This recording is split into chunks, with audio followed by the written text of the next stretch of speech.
just talking to people. You know what I'm saying? It's conversations, and I'm good at that. I have a natural gift from God to be able to communicate with people and relate to people. And I learned so much from talking to people. The best thing that I ever learned in life is if you listen more than you speak, you'll always be able to understand somebody. And one thing that I learned is that we are much more alike than we are different. Just make that more complicated. Sitting on the steps, feeling no feeling.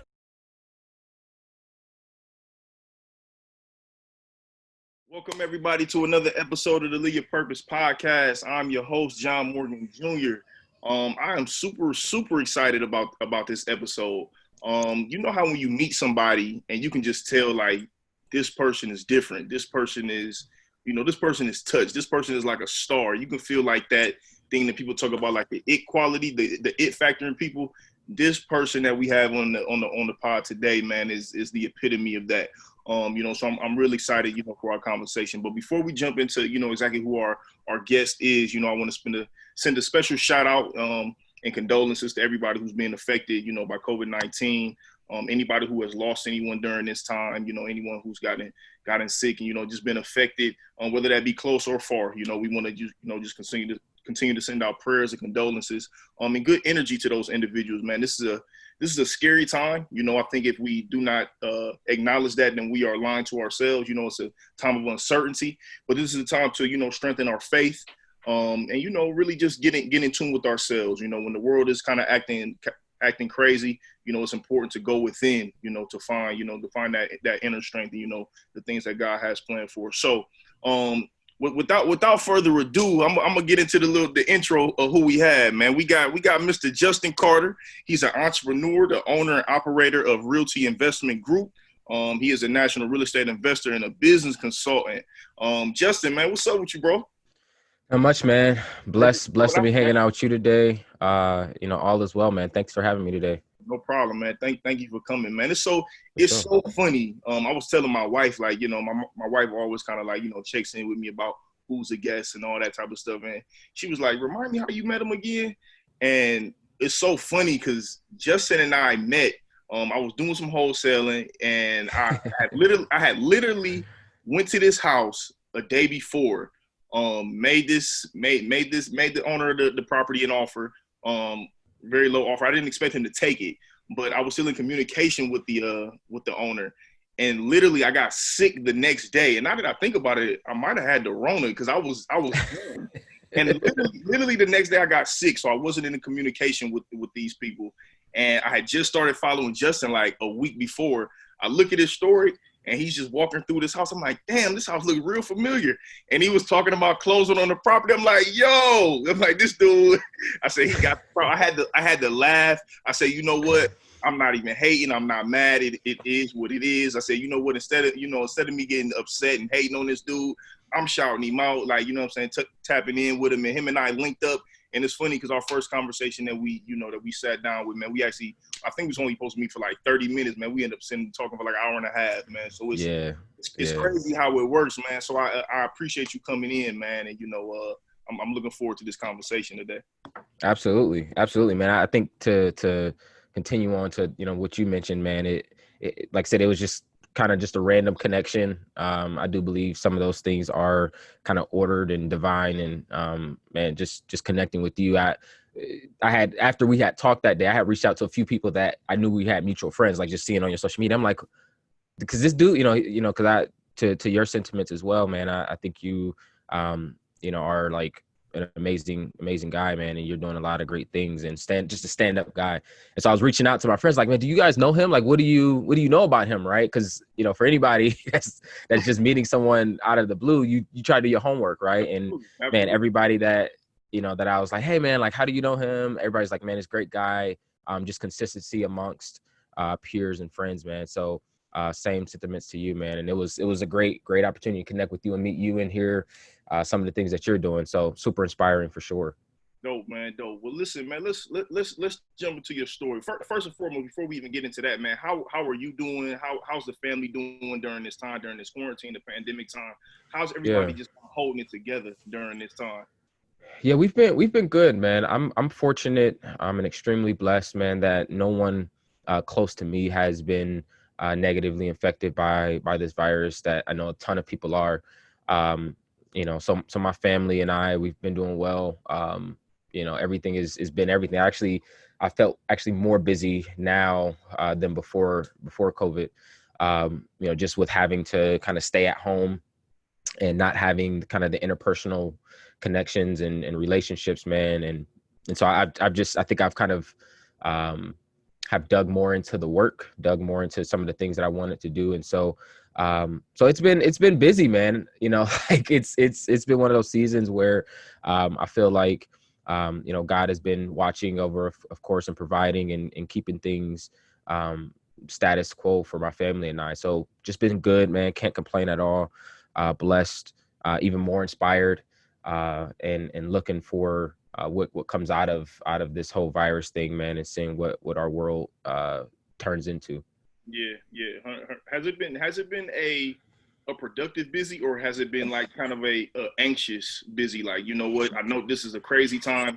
Let me really dig in and get to work. Yeah, I think it's been a little bit of both. For me, I have been able to take a step back and really inventory what's important to me, Mhm. inventory the time that I've been spending on tasks that just weren't really fruitful, and I've been able to kind of prune back the tree, if you will, of my life. So I think some of it was, or a lot of it has been, more intentional and like more to your podcast here, like more purpose driven. But then some of it has been having to be mindful of knowing that this I probably wouldn't get this time again. So Mhm. I didn't want to stay in a busyness mode, right? I wanted for me, I'm before COVID, I was always ripping and running and like go, go, go. So I wanted to take the moment, of course, to take a step back to reflect, but also just spend more time, just be more in the moment, Mhm. be more intentional about connecting with my friends and family, people that I haven't had long term, or not long term, but just deeper conversations with lately, haven't connected with on a heart level lately. So I think it's been a mixture of both for me. I've been really able to sort out what's important to me, kind of recalibrate some of the things that I have set, and some of the visions and the plans that I wanted to fulfill. And then ultimately, I have had, because I've got a wife and two children, I've have had to the pleasure of taking a step back, man, and just like having days where I'm like, you know what, let's just not do anything today. Let's just hang Right. around, be in our pajamas, watch TV and just hang out. Right. So it's been a blessing, man. It's been one of those blessings in disguise for me. Yeah, 100%. I mean, I literally have been speaking the sentiment, man, the last few weeks to my wife that, 10 years from now, we're going to look back at this time, her and I, and we're going to be Mhm. able to say that, listen, this was the best thing that ever happened to our family. We had our first child literally a week before everything kind of It's shut down. crazy. It's And crazy. it's just wild because you got to think about it. A week later, nobody would have been able to come and visit us at the hospital. Like it would have just been totally different.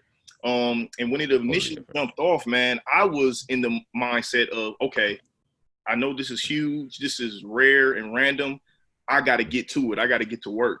And just going to therapy consistently, and just really wanting to be intentional about the birth of our child. I had to Yeah. reel back, man, and I had to step back and say, you know what? Let me just be in the moment. Let me be present. Let me be mindful about what's going on. Let me understand that So important. I'm never going to get this time again ever. Not only, are we not going to get this amount of like quote unquote downtime, but like my child is just born. I'm able to be home with him. Like if I was out Right. working Right. 7, 8 hours a day outside, I wouldn't be able to see him grow and move and just, develop right in front of my eyes. Right. So I've been able to, these last few weeks specifically, like the last maybe 4 weeks, about a month, I've been Hmm. very intentional, man, and being like very mindful of what's going on and just And understanding that's what's real That's so important, man. important, man. Like I think so much, and I've talked about this before, and just like social media and just different other platforms that so many people, and I think it's almost a mentality of our generation, of like this grinding narrative, this message that like everybody is hustling and, you know, team no sleep and like just these lives that are facades that are lived on social media that give people the false narrative that they aren't doing something right. That's a You know, fact. that successful people mean to be successful means you have to have the busiest calendar. It's not true. Right. You know, successful people are intentional and deliberate about the things that they are purposed in life.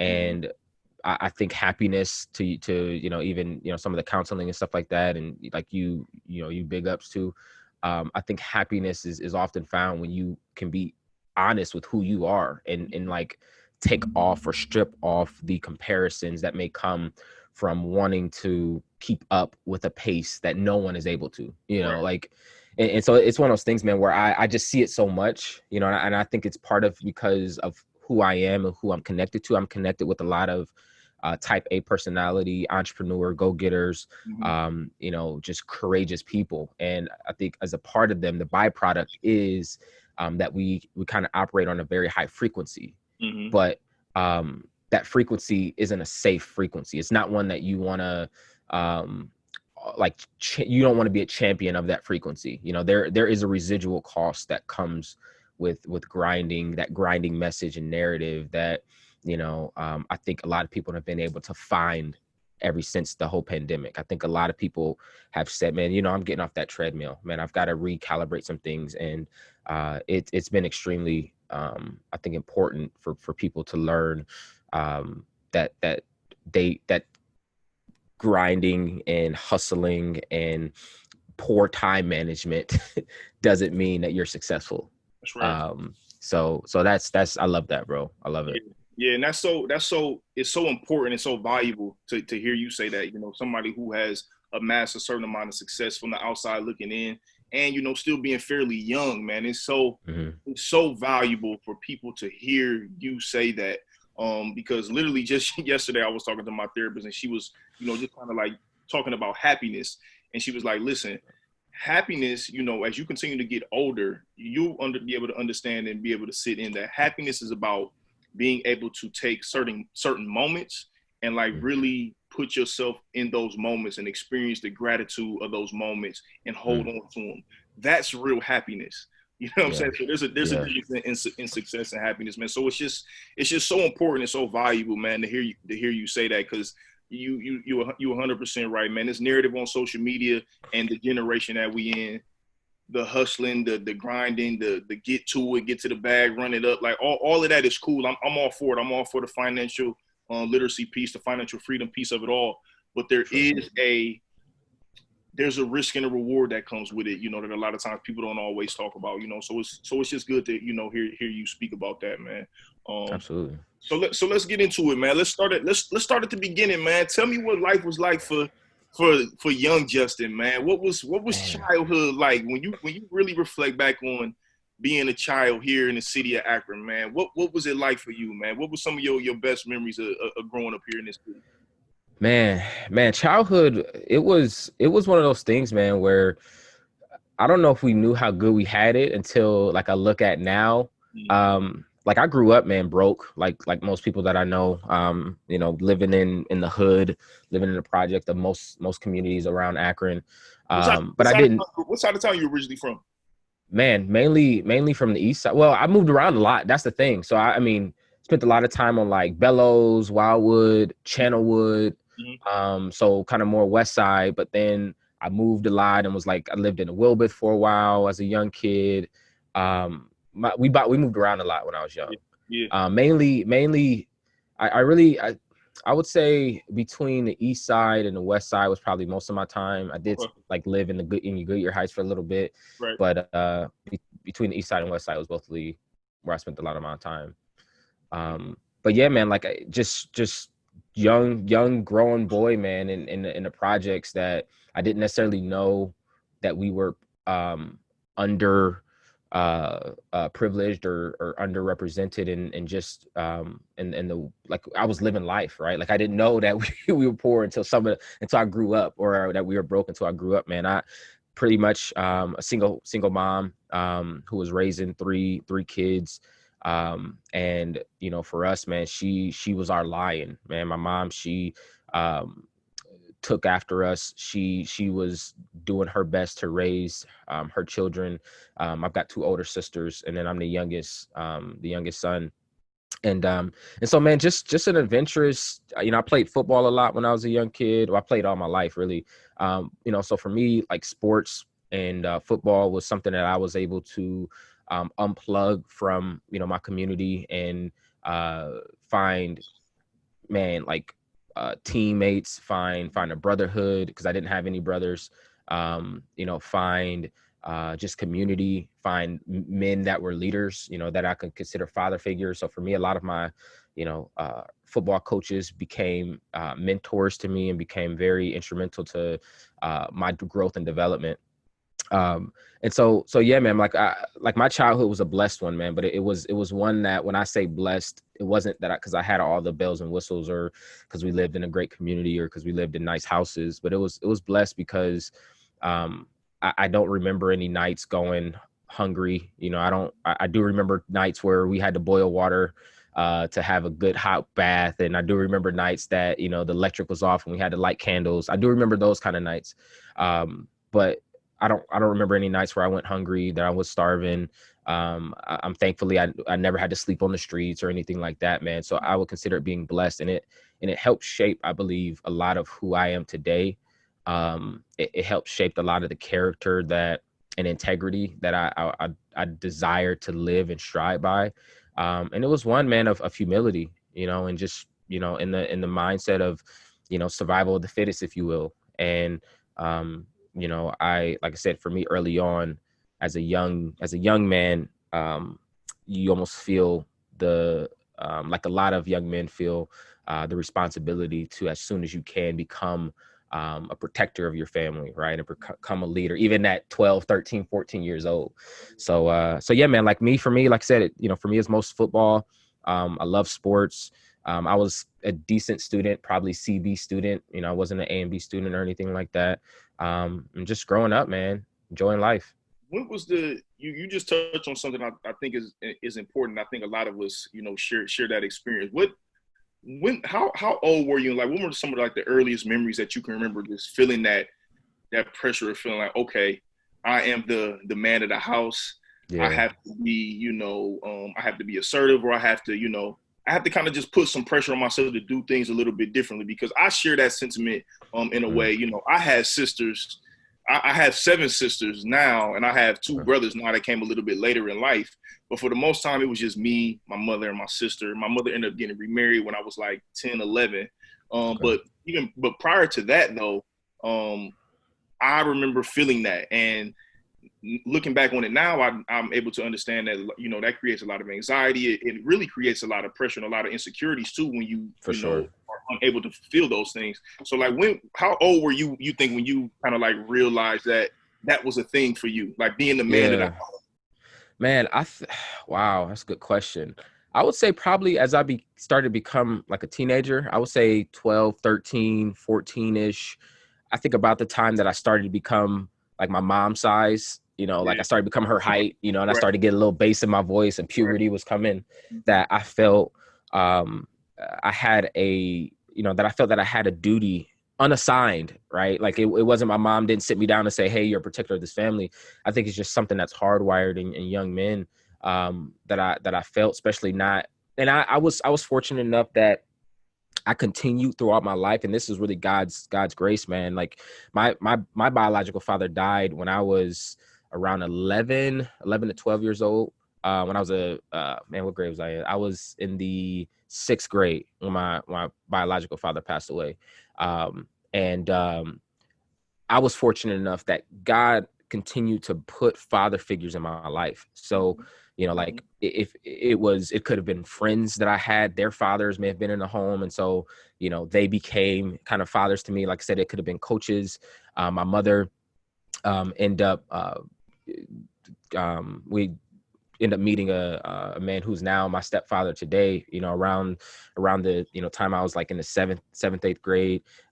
that really tooled and helped me. But even in all of that, it was still almost like everyone else, men, even consider my stepfather, was almost still outsiders to us. You know, I was, because again, you know, most of the people that had come into my life, they weren't there from the beginning. Right. And so I just kind of felt a duty. And I would say probably, like I said, 12, 13, 14 is when I started to feel that, you know, and a lot of it, I think, came from you start to realize what's going on around you. I seen, you know, like addiction plague my mother. I've seen violence plague family members, domestic violence, drug addiction, alcohol abuse. I've seen all of that in my family.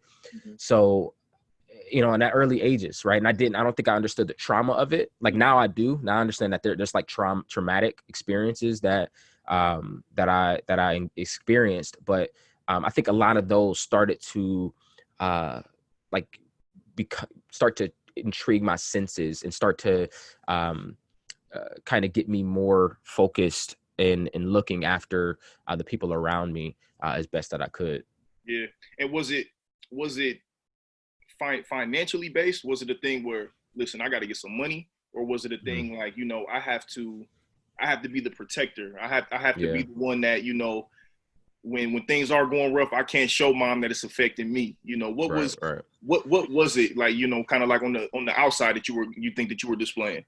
It was both. It was, for me, it was protector, because I've got scenarios where I was a protector and like got in some trouble for protecting my family. But then too, it ended up becoming provision and provision and providing, and not necessarily for the family, but taking the need to provide for me off of the, you know. So as soon as I think 15 and a half, man, I started working under the table at this man, I don't know if you know, back in the day, Chapel Hill Mall, they used to have this furniture store, and it was, I think it's where like the Halloween place is now. It used to be there, and they were closing down forever. I mean, for like years, they were closing down. Like, I can't even remember it either. But man, we used to in the plaza, but like Burlington and stuff. No, it was no. So it was like, it's like it was in the mall. So like if you go on in the food court entry on the left hand side, like after you pass like where old Charlie's or whatever used to be on the left. That little hallway that you'll walk by the bathroom, it was there. So it was like a furniture store back there. Okay. And they were having this liquidation sale forever, man. And so like that was my first job at 15 and a half, dude. And they would pay us, me and my boy, so funny, man. They would pay us, what was it? I think $25 a day, cash under the table. And we would walk around the mall wearing these highlighter yellow shirts that said like liquidation sale, stores closing. And they would, you know, we worked 5 days a week. Right. How many hours a day? Man, I think we'd get there like 5 to like 8 or 9. Okay. I knew it was after school sometimes. So we would go after school.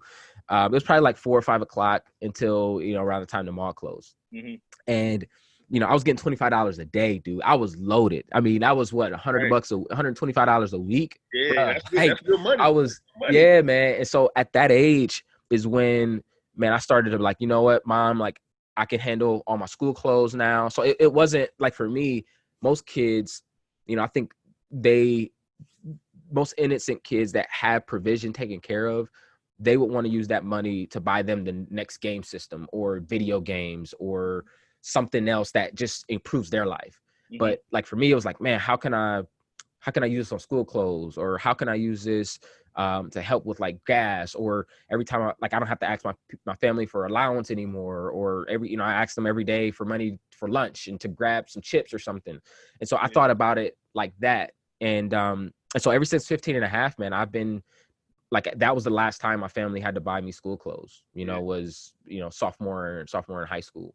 And then, like I said, I've got experiences I can talk about too that deal with physically, and more of from a physical protector, stance that, man, so both of those things, man, I didn't know it.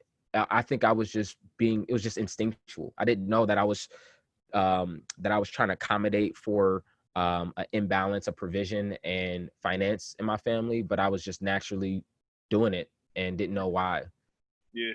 Looking back on it, man, do you think who were some of your earliest entrepreneur influences, even if you didn't know it back Mm. then, kind of looking back on it, was there anybody that you can kind of like point to that was like, this person, had their own business and that like stood out to me, or this person like just took matters into their own hands and it just made an impact on me? Was there anybody, that you Yeah, spoke to at a young age?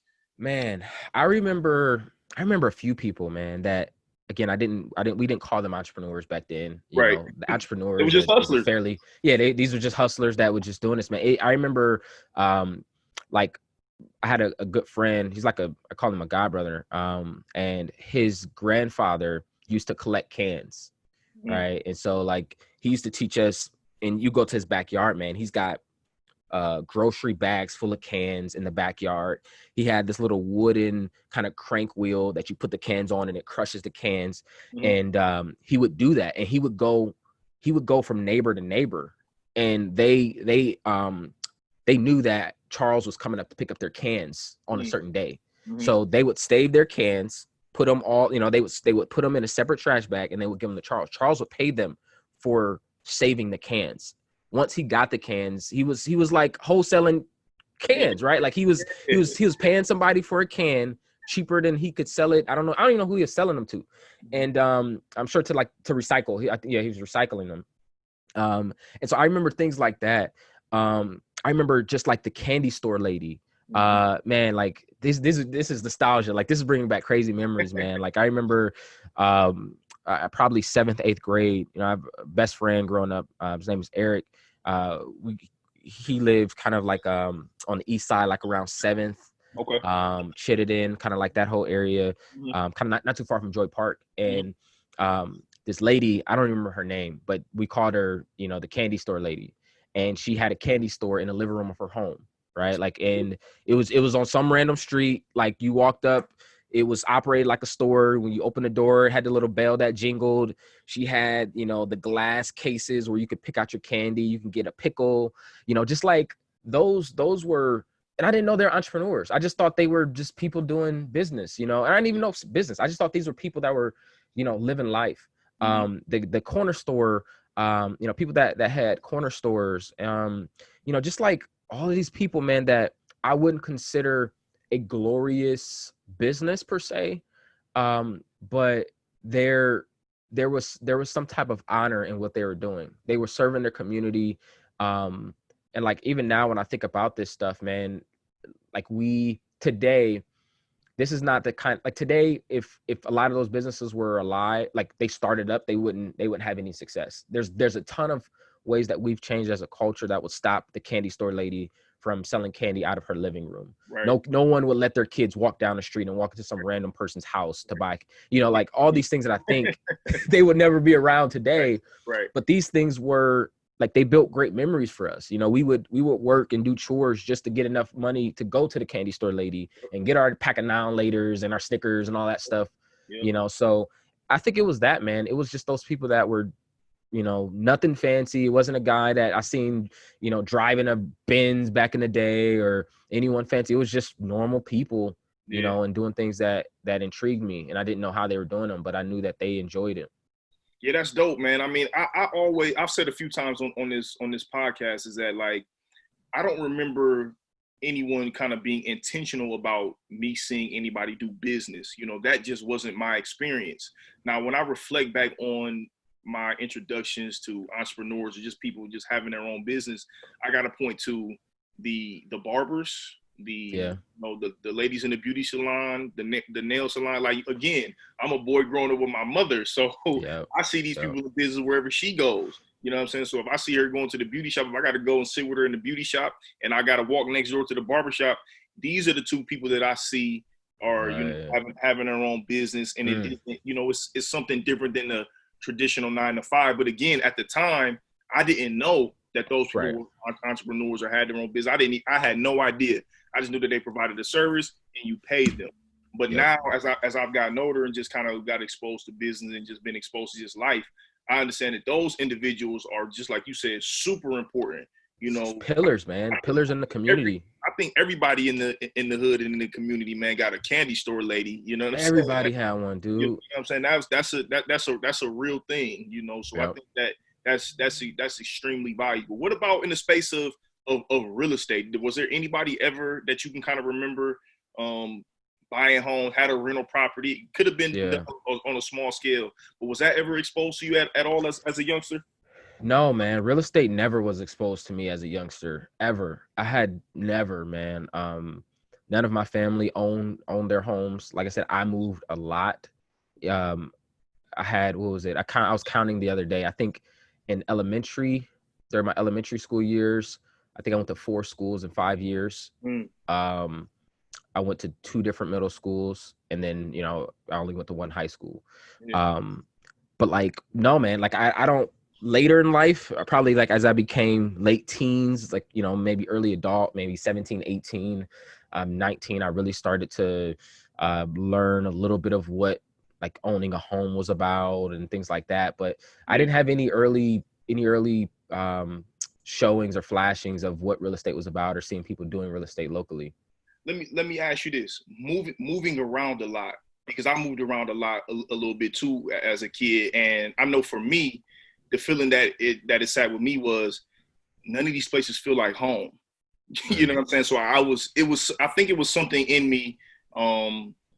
I didn't know it, but subconsciously there was something that was in me that said, "Yo, I need a home." There's something about having my own, and there was something about providing a home for myself or other people.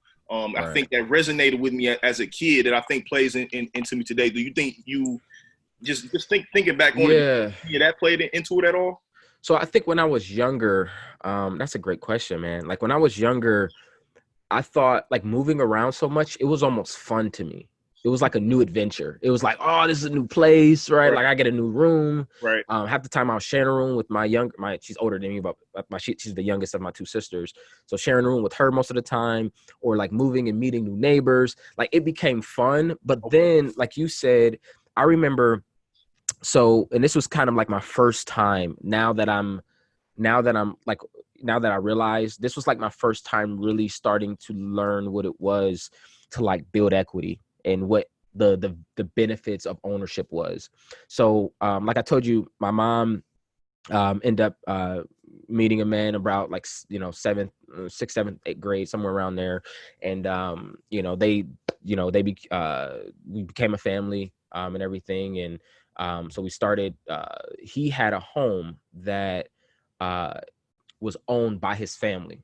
So this home had been in his family for years. I mean, man, way before I was born. Probably like the home was bought. I think they originally bought the home. It was probably built in the 50s or 40s or something like that.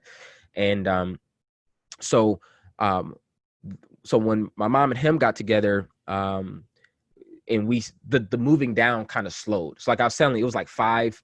I was at 4 schools in elementary, 2 schools in middle, and then like I was at the same high school my entire high school years. It was because of him, and a part of that was he owned 2 houses at that time, or had just sold a house and was also inherited the house that was bought in by his family. And so we ended up moving into that house. And then when we moved into it, this is when you talk about like something becoming yours. When we moved into the house, it was dated. It was lived in by his parents.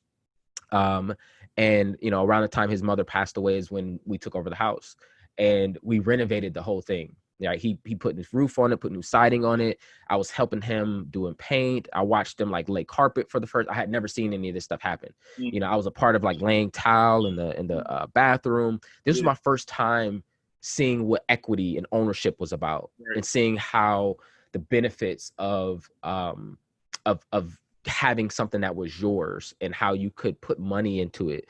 Because for me, right, at my age, when we started doing that, I was early high school years, probably sophomore year in high school when we started to renovate that, probably about freshman, sophomore year in high school when we started to renovate that house. And for me, I'm like, why is he putting all this money in this old house? It didn't make sense to me, right? Because I was brought up to, if it's broke, just move, right? Like, or if something's gone wrong, just move. And then here it is, we're in this house that he's putting money in, and he's updating, and he's making it better. He's adding equity to the property, increasing the value of it. And I didn't understand why he was putting money into it until it was all done. And I'm like, oh wow, this is a nice house now.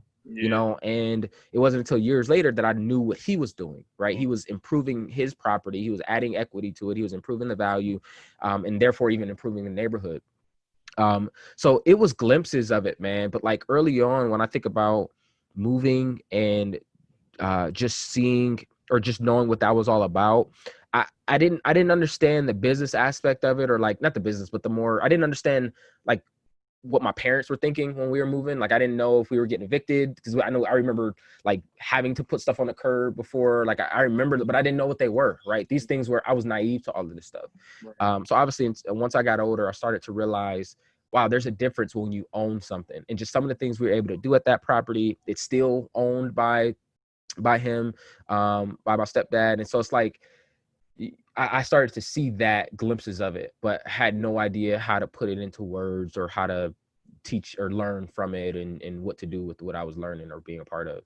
Yeah, that's interesting, man, and it's just so funny how things are kind of put in our life, and whether we know the importance and the value of it when it's happening. Crazy. That's the importance of what we were talking about when we started about being present and understanding what's going on in front of you, because you just never know how this stuff is going to, like, mean to you down the road. I mean, my experience, man, I think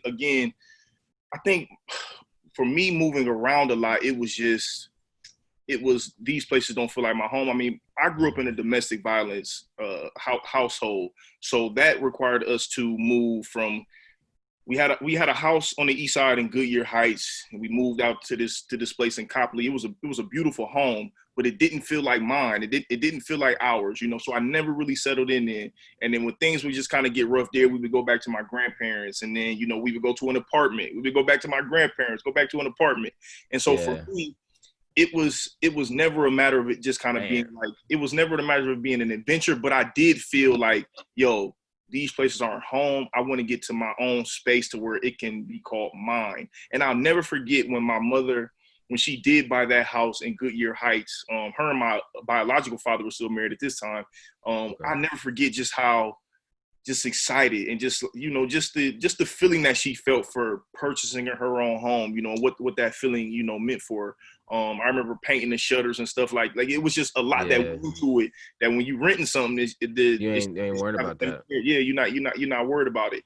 But it's just funny how things just kind of go on our path, whether we are aware of them or not, man. So it's just interesting to hear that. You ultimately end up going to Kent State, and you, which is so interesting to me, you majored in entrepreneurship, right? As an entrepreneur major, right? That just sounds like a contradiction. Actually, I hear people going to school to major in as an entrepreneur. That just when I heard that, I'm like, yo, I've never heard that. Like I am not anti-school at all. I think there's a lot of value in traditional education. I do. But I do think that, especially for Black males, I think that there's a lot more freedom, mental freedom and spiritual freedom in having your own, And in my experience, I didn't learn the values of entrepreneurship or even learn what an entrepreneur was until much later after high school, definitely after college. I just began reading on my own, and I kind of like, the bug kind of hit me, and I just went from there. So just talk to me a little bit about like how that even came about, because from there you got into your sales experience and things like that. Like, how did that even come about to major as an entrepreneur in college? Like I really didn't even know that was a thing.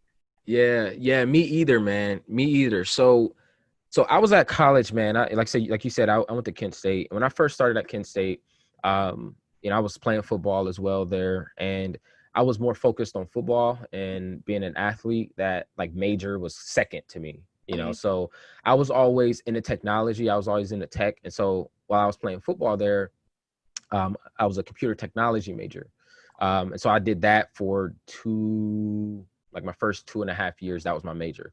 And then when I stopped playing football at Kent is when I really started to think like, obviously football is not going to happen after college. Like, am I really the type of person to be sitting down doing computer programming or sitting in a cubicle working on computers? Like, and I had to be real with myself, and the answer to that question was absolutely not. And so I started to just look into the business program and look at some of the majors. And I had always wanted to run business. I always felt that I was business minded, but I didn't know how to apply that. And so as I was looking at the majors, man, like entrepreneurship stood out to me. And when I first did it, I don't think I declared it as a major yet, but I took an introduction to entrepreneurship class. And once I took that class, man, all it took was one class, and I felt at home. I felt that everything that the instructors were saying were things that I was super curious about. That was my first time in college that I was excited to go to class and excited and passionate about learning information, because I really believed at that point that that information would help me in life. That was the first time, like, I don't know, I think probably ever, that I had sat in a classroom, whether it be high school, college, that I felt that the information I was learning was going to help me after I left this place. And so that began really the like declaring that as my major and going full force all into it. Dude, that was probably one of the best things that ever happened to me.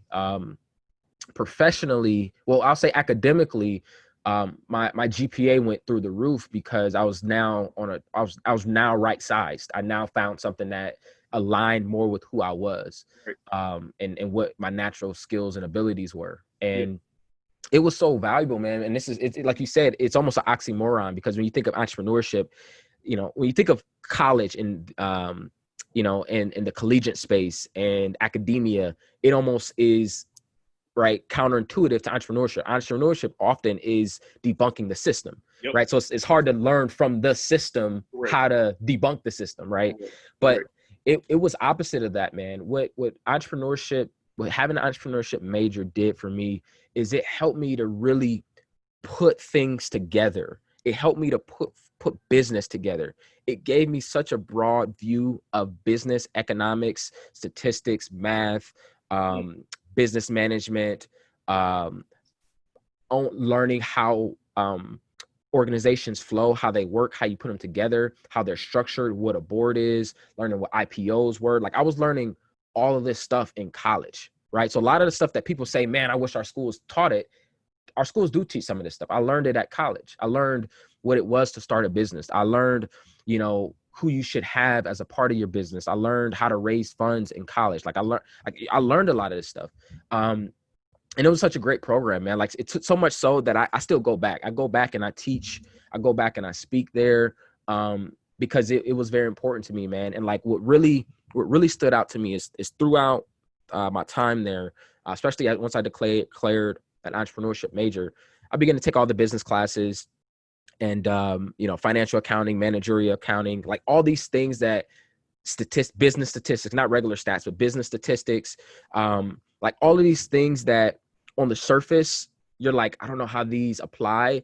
Dude, now that I've got a business, they become so valuable, because not that I do my accounting, but I know enough accounting that when I'm meeting with my accountant, I can ask certain questions, right? Now that I learn legal or learn about taxation, like all the legal was a part. We had I don't know it might've been like principles of law or something like that. It was a class we had to take.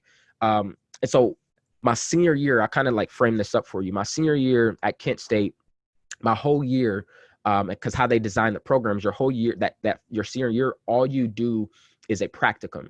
And for my senior year, my last year in college, I was getting credit to start and run a business. That is how I got graded, was based on the business that I started and ran.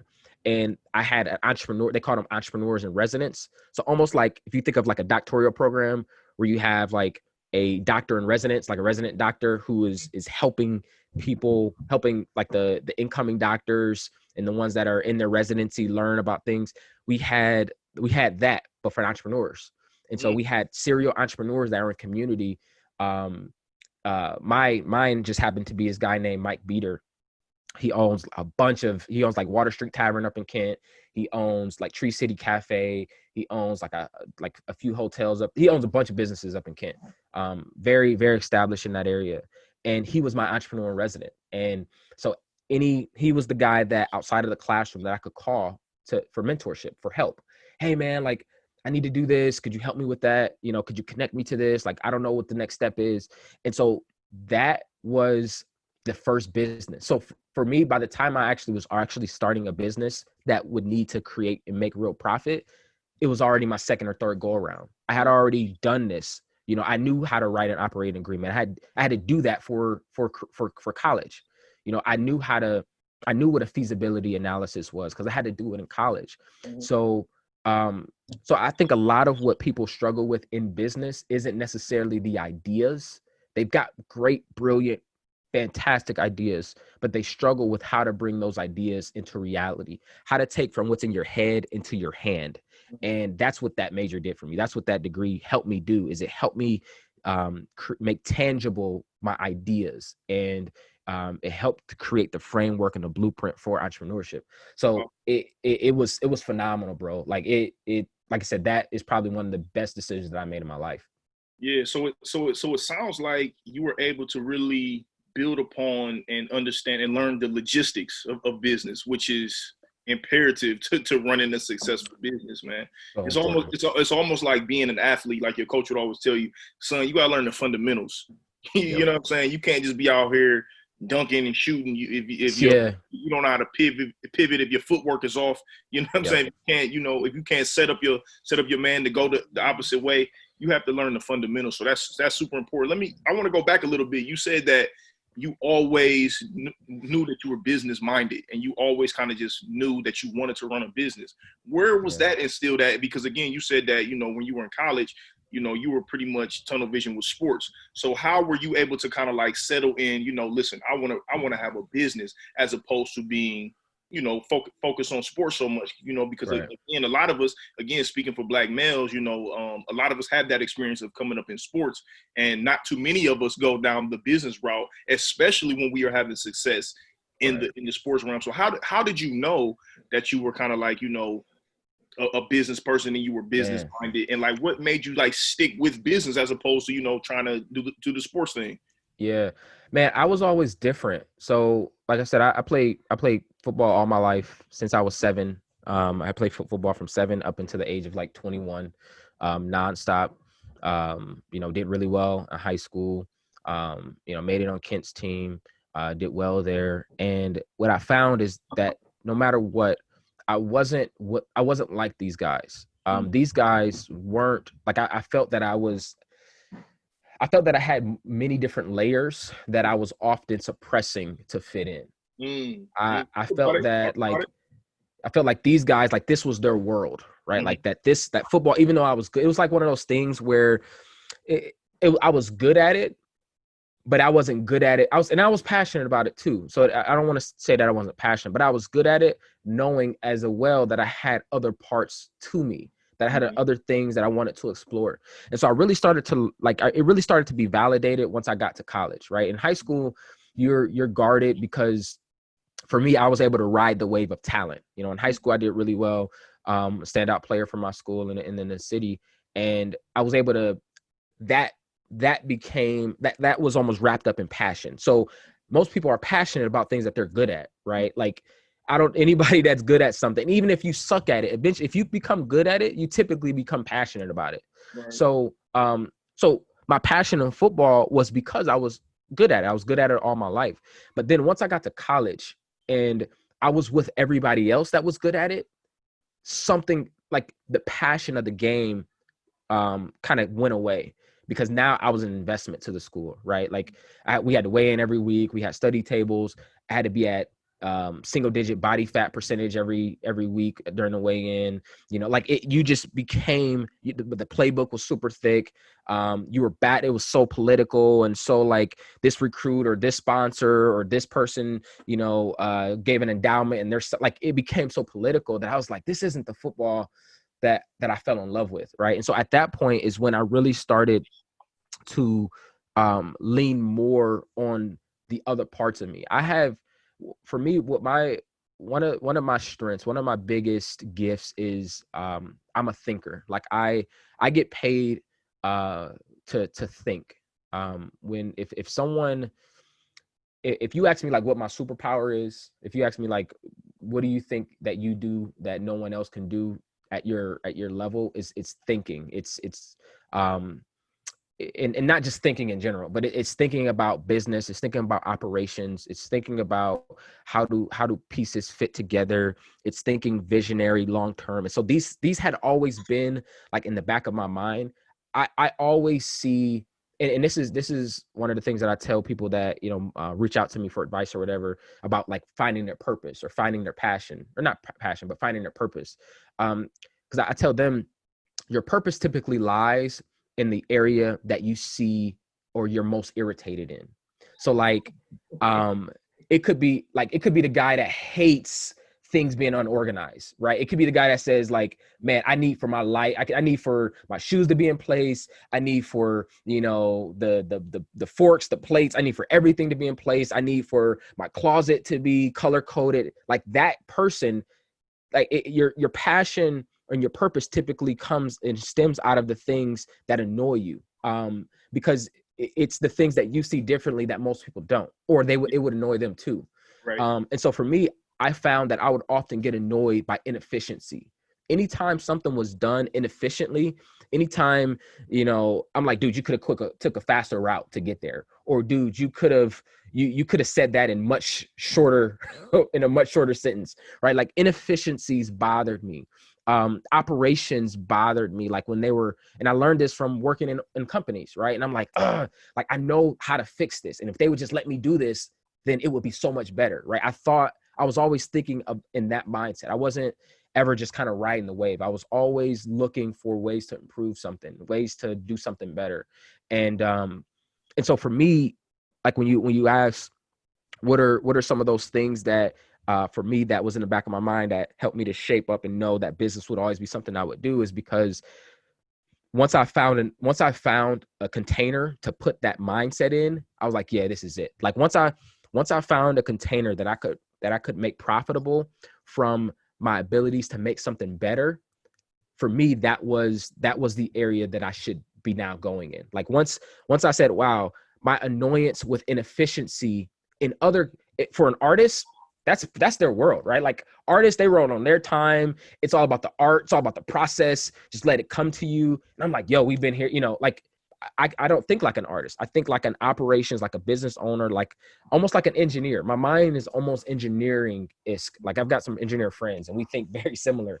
And so I just happened to find a container that I could use to solve the annoyances that I had in life. And that just happened to be business.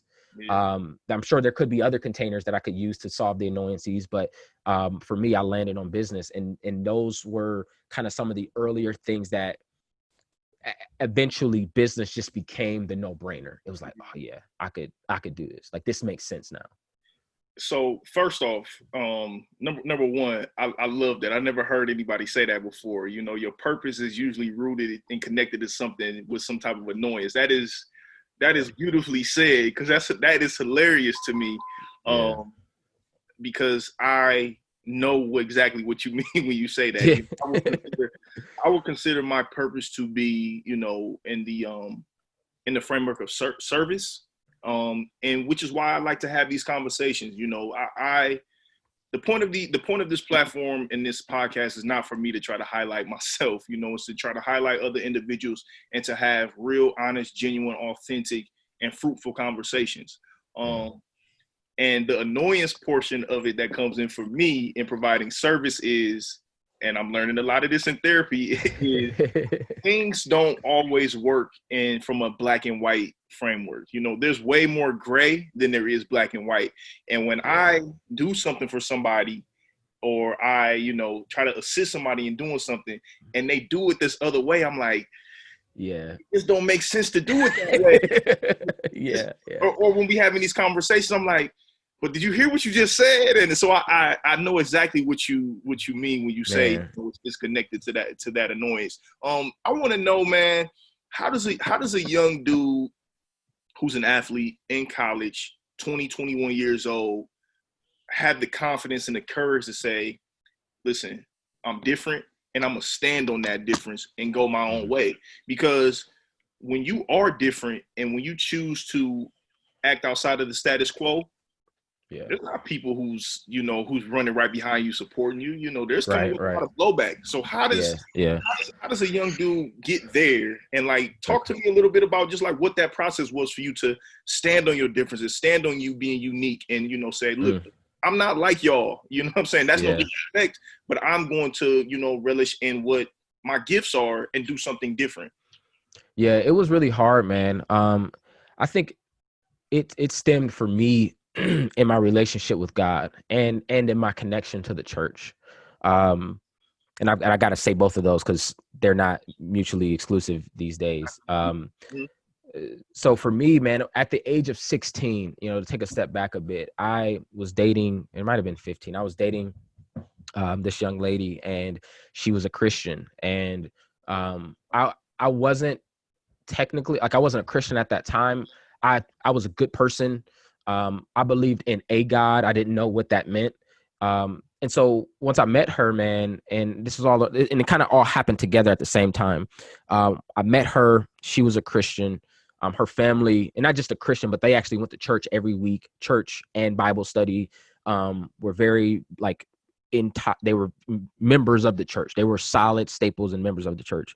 And around that same time, my football coach as well in high school was also a Christian, and he would take us to like we would go play basketball at his church, like they had like a basketball league at the church.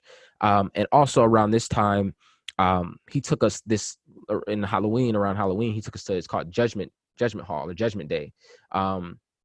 And it pretty much, you go to a church, and it's kind of like set up like you're in a haunted house of some sort, but it's telling a message of God and of the Bible.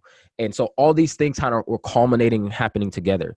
When I went to the Halloween thing, or the Judgment Hall, we were going from room to room, and the person that I thought would go to heaven did not. And the person that I'm like, this dude is not going to heaven. After the story and what I heard about him and what he did, I'm like, he's not going to heaven. And he ended up going to heaven. And it flipped my perspective, because, or not really my perspective, it flipped what I knew was truth. It changed what I thought was truth, because I thought if you were just a good person that you would go to heaven, and if you're a bad person, you're going to hell. And so happened the bad person that decided to give their life to Christ was going to heaven, and the good person that didn't want to anything to do with God or anything to do with Jesus didn't go to heaven.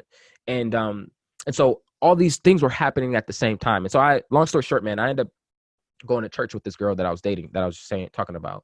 And the pastor of that church, he ended up becoming like a father figure to me, very important man in my life.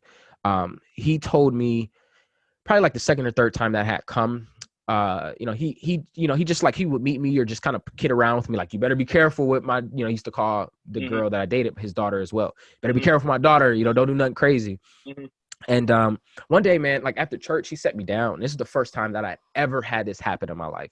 He set me down as a 16-year-old young boy, and he said, and it sounds cliche now, but these words were very powerful in my life. He said, God has great plans for you, and I think you'll go really far in life, and you're special.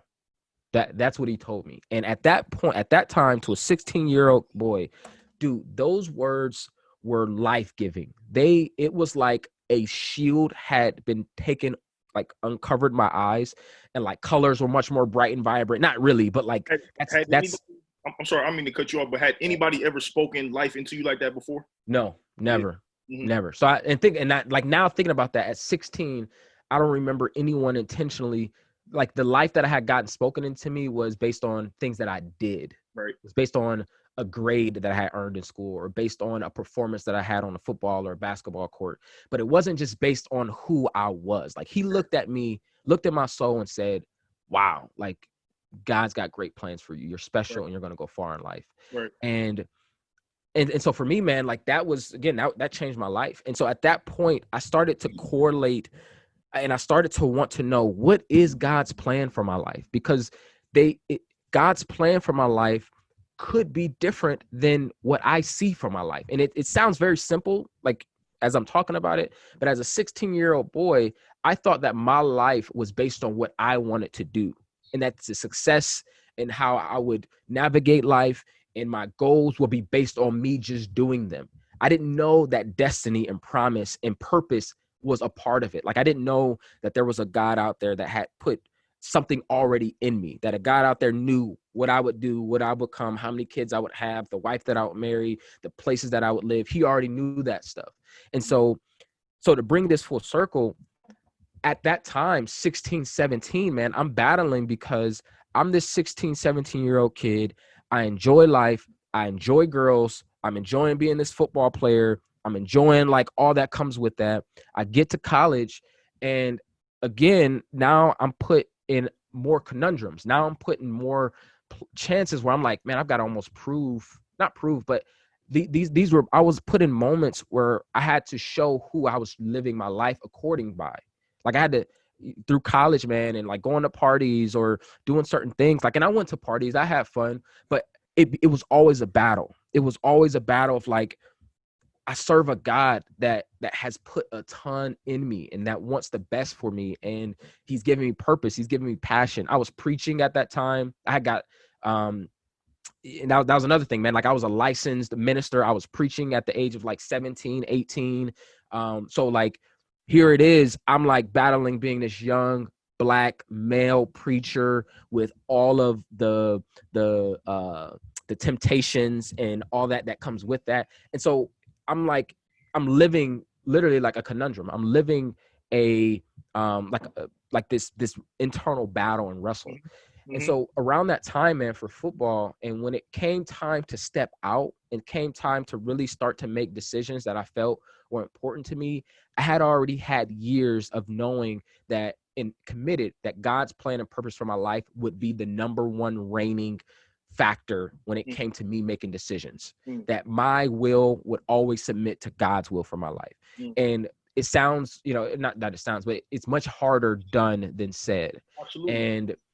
And so when it came down to football, one of the things that, stopped me, man, is like, this was going into my junior year. It was time. Like I had sat on the bench. I had rode the bench. I had done scout team for the first 2 years, 2.5 years, man. And like now it was like, your turn is up. You know what I'm saying? Like the guys out in front of me, they were graduating, they're leaving, you're next up. And getting prepared for our spring game that year, which is typically like, that's like the first veiling of what the team is going to look like, who the starters were, all that. And this is my time. And literally the last play before the beginning of the spring game, and I had like I had people flying from out of state, like out of town, coming in to watch, because it's like, dude, this dude is finally on the field now, right? Right. And dude, so the last play, we were just doing walkthrough, man, just in shorts and jerseys and helmets, just doing, walkthrough, just going through our plays, all that stuff. Freakish accident, man. Like I got tied, my feet got tied up, and I severely injured ligaments in my ankle, and some stuff in my knee. And as I'm like walking, not walking, but getting carried off the field, I'm laying on the table. So they end up taking me back to the training room. And here it is. Like, this is the first time that I ever heard God audibly speak to me. I've only heard God audibly speak to me probably once, I would say twice in my life. This is the first time that I heard him audibly. But he had told me that this would be the last time I would be playing football. And so here it is. Like, I'm sitting on the training table with, the team doctors and the nurses and all that stuff and the physical therapists. And like, I'm crying, and they think I'm crying because of the pain. And I'm crying because of what I heard in my spirit and what I heard audibly. Right. And for me, that was like the shift. It was that. So it was spiritual for me. It wasn't like that I was super courageous, or that I had like this gene in me that I was always blazing trails and wanting to do new things. It was that I had a relationship with a God that was very real to me. And I needed him to give me direction. And in that time of confusion, he gave me clarity that spoke and pierced through all the noise, all the fear, all the confusion, all the hurt, all the anxiety, all those feelings that I had, to finally get to his voice spoke and cut through all of that. And had he not spoke to me audibly then, I don't think I would have quit. I think I would have stayed playing. And so it wasn't until I quit football that I changed my major and went all in. So like, who I am today is mainly because of that decision that I made, my junior year at Kent State, when I left football, I handed in the scholarship. Like handed all the opportunities in and told my family, yo, everything that you guys cheered for me about, I had cousins in the NFL. This was supposed to be what you were doing. It's supposed to be the track. I had to like deny all of those things and walk into a new version of who I was. And for me, that came because of the voice of God. It came because for me, I looked at it as an act of obedience to the one who had authored my life, and that I would be crazy not to follow that voice. Yeah, that's dope, man. When you heard God speak to you, because you say you heard him speak to you audibly, did you actually hear something like verbally, or was it just kind of like a spiritual thing? No, I actually heard it verbally. You heard it. I've only heard God 2 times verbally in my life, and that was the first. And this is how, and this is one of those things, man, where like I said, it pierced through. So like it was such a, and it's weird when I explain it, and only take like someone hearing like God audibly, it was such a loud, small voice. If that means anything, no, it's does. oxymoronic, but it was very loud, but it was very small, but it was like a confident, powerful, authoritative voice. And it was a voice that, again, when I heard it, everything began to like, I almost picture it like, how like, if you look at like a pan of spaghetti and everything is just kind of like all the noodles are intertwined. The minute that voice spoke to me, everything became like untwined. It became very clear, very straight in that moment to make that decision. So yeah. When you prior to you meeting this young lady that you were dating, did you have a foundation of God and religion in the church prior? I went to church sometimes with my grandmother. Yeah. My biological father, and I didn't learn this until after he passed away. He also was a minister. He also was a licensed minister, preached. I had no idea. And so I didn't learn this until later in life. But yeah, I would go, like some of the holidays, Easter, Christmas, I would go with my grandmother. Like a lot of us. Like a lot of us. Yep. So when you do decide to, walk away from the game and, pursue your purpose really at this point in time, again, you spoke on it a little bit. You said that, I had to deny everything that, at least in my mind, that I thought was already aligned for me, what other people, thought was mine. Right. What was the pushback from them? And like, because again, I'm understanding it now. You were able to say, you listen, I had a direct order from God and I knew to follow it. But what was the world telling you at this time? I was crazy. The world was telling me I was crazy. And my coaches were like, dude, take some time to think about this. Like, this is a major decision that you're making. And, you're making it under pressure and under stress and under hurt. It was going to change a lot of things. I mean, it was going to change all the relationships, the friends that I had. I wouldn't, my parents and my close family, the people that it really mattered to, by the time I told them, they understood, because at this point they had started to see a change in me and me developing, especially when it came to the church and being a Christian. They started to see like the fruit of the Spirit. Like they started to see, like, because anybody can say that they're Christian, right? Like anybody, they can say they believe in God, but like the truth and what the Bible talks about is like, you shall know them by their fruit. Like it'll be the fruit. It'll be what they produce. The actions. How you should believe that they are one of mine. And so by this time, I think I started to produce some fruit. And so as I was telling my family, like, this is what I believe God told me, they couldn't, it was almost a memorial that they had to have, because they had to pretty much kill the version of me that they had in their minds and pick up a new version. Right. And in their mind, I'm the football player, I'm the athlete, I'm this, I'm that. And when I tell them that's not who I am anymore, my family has to kind of bury that person. They have to almost memorial that person, like who that person was, and learn who this new guy is all about and what this new season would mean for me. Yeah, that's That's dope, man. That's beautiful. I don't think that I've ever had God. I don't think I've ever heard God speak to me verbally, but I know for a fact that I've witnessed God speak to me through other people. And like, there's been specific times in my life where I would have like, it was too random, too coincidental, too divine for it not to Yeah. be anything other than God. I always point to my wife for sure. Her and I went to high school together. We knew each other a little bit. She graduated a couple years prior to me, and we hadn't seen each other for 10 plus years. Like, during this time, I'm a young dude.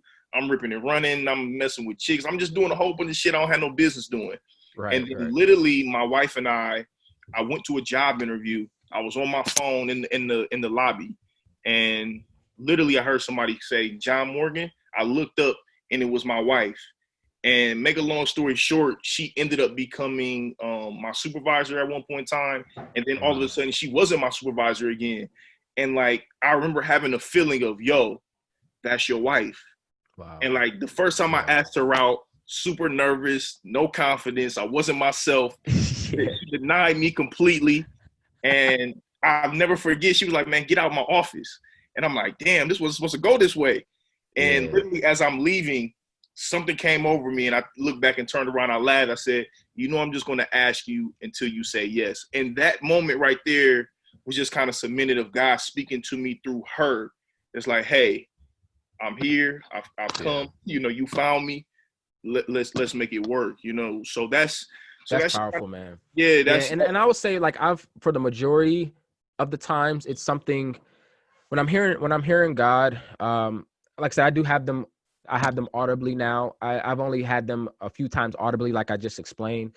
Often when I'm hearing God or when I'm hearing the voice of God is typically through like an unction to do something. So it's almost not words that I'm hearing, it's almost an action that I'm hearing. mm-hmm, If that makes any sense. mm-hmm, Um but then obviously the other time is definitely through people. God often speaks to me through people, bringing someone into my life, people that I don't know. I've had people that have spoken certain words over my life that I have I've never met them before, right.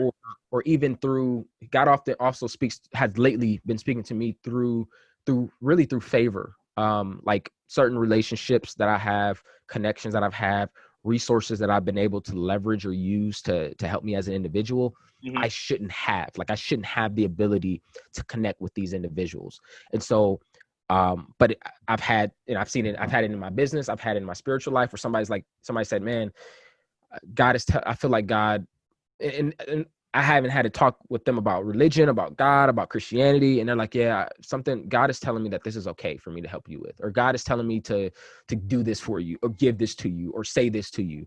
And I'm like, okay, so it's one thing that I know is true is if God really wants to tell you something, he will find a way to get it to you. oh, for sure. I don't care if it's from a burning bush or from him speaking to you directly. He'll get his word to his people. So when you were relaying that message, like, hey, I'm going to walk away, I'm pursuing something different, were you specifically telling people, hey, God told me to do this? Were you telling them, I heard from God? Were you telling them that? No, I wasn't confident enough then Yeah, to tell people that I had heard from God, yeah, nor did I know at that point yet that I could confidently say it. Like, I don't know if I was mature enough to say it then. mm-hmm, Um, I was just telling, it did have to do with God. For me, it was, I was removing myself from something to commit to something else that had to do with God, that had to do with what I believe his plan for my life. And so that was more the narrative I was telling people, like, man, I feel like God is leading me to take a step from football, to walk away from football and go all in with school, as well as, for me, again, I began to preach a lot at that point, which helped develop a lot of the gifts that I use in my business when it comes to communication, when it comes to public speaking. A lot of those things that I learned them in the church. mm-hmm, I learned oratory from the church. Like, I learned all these things from trying to just become a better speaker. mm-hmm, And even as I was going to Kent, and a lot of my coursework was like presentations, meeting with investors, meeting in front of boards, that the composure and the the strengths that I was able to develop was developed because I was sitting up on a platform speaking to a church. So I didn't, speaking to hundreds. So I didn't have a problem speaking to 10 or 5 or whatever. Right. So what came next, man? After you do walk away, you end up finishing school. What kind of came next for you? Yeah. So after that, man, I did a sales competition. So, oh God, bro, so my senior year, I had entrepreneurship major, and I also was I had a sales minor because I always was doing sales. I had done sales all my life. And so I wanted to know, like, what is sales really?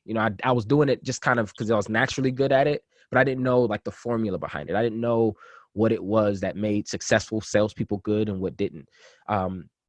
So Kent State also has a sales program, and a part of their sales program, they have a sales competition. So just like with sports, you travel to other schools and you compete against their sales team, almost like a Shark Tank. Like the best way I can explain it is like, it's like a Shark Tank, but the sharks are behind a glass and you are speaking to, it's almost like a role play. So you're trying to sell someone in front of people that are behind a glass, and they've got like objections they've got to throw at you. They've got things that they've got to be hiding and that you've got to pull out of them, and they grade you on that. And so for me, I was doing that, did really well in it. I end up, as a part of those sales competitions, they had job fairs. So, the top sales organizations would obviously go there because you've got the top sales talent from all over the country competing for their schools. And so that's where I met my first employer right out of college, which I went and worked for HP. And so I went the sales route.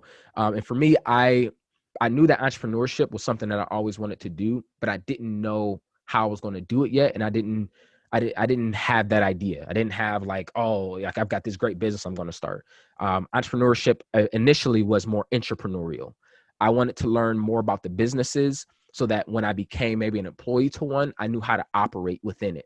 I knew how to sell to people. So it all helped when I was in my sales profession. But yeah, right after college, man, I ended up meeting HP at a career fair and accepting a job for HP, which then right after graduation, man, my wife and I, we moved out to California, which is where I took on that sales role. So you got married even prior to even doing the sales competition. How old were you when you got married? I was 21. Young, man. I got married, my senior year, the beginning of my senior year in college. How the hell does a 21-year-old know I'm ready for marriage and like understand the responsibility and the just everything that comes with that? Or did you not know? Like what kind of gave you that courage to even make that move?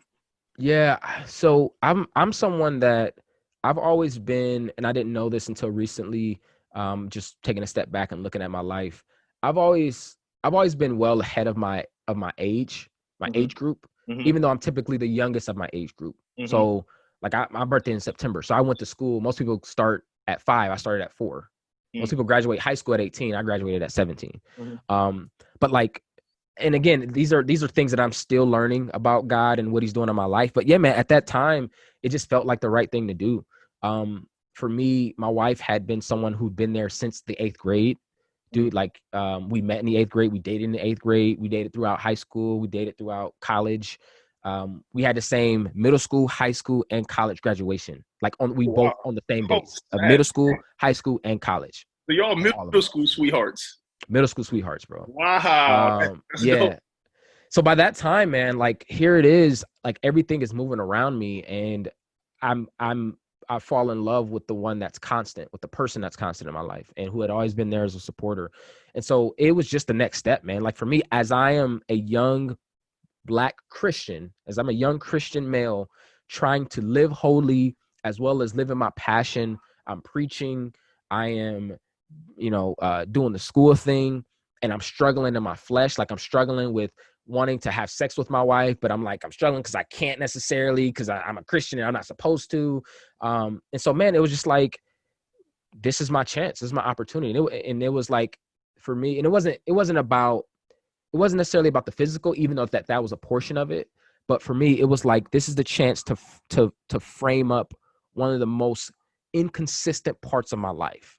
Women, right? Like that was the one. I mean, I dated I dated a ton of women, dude. Yeah.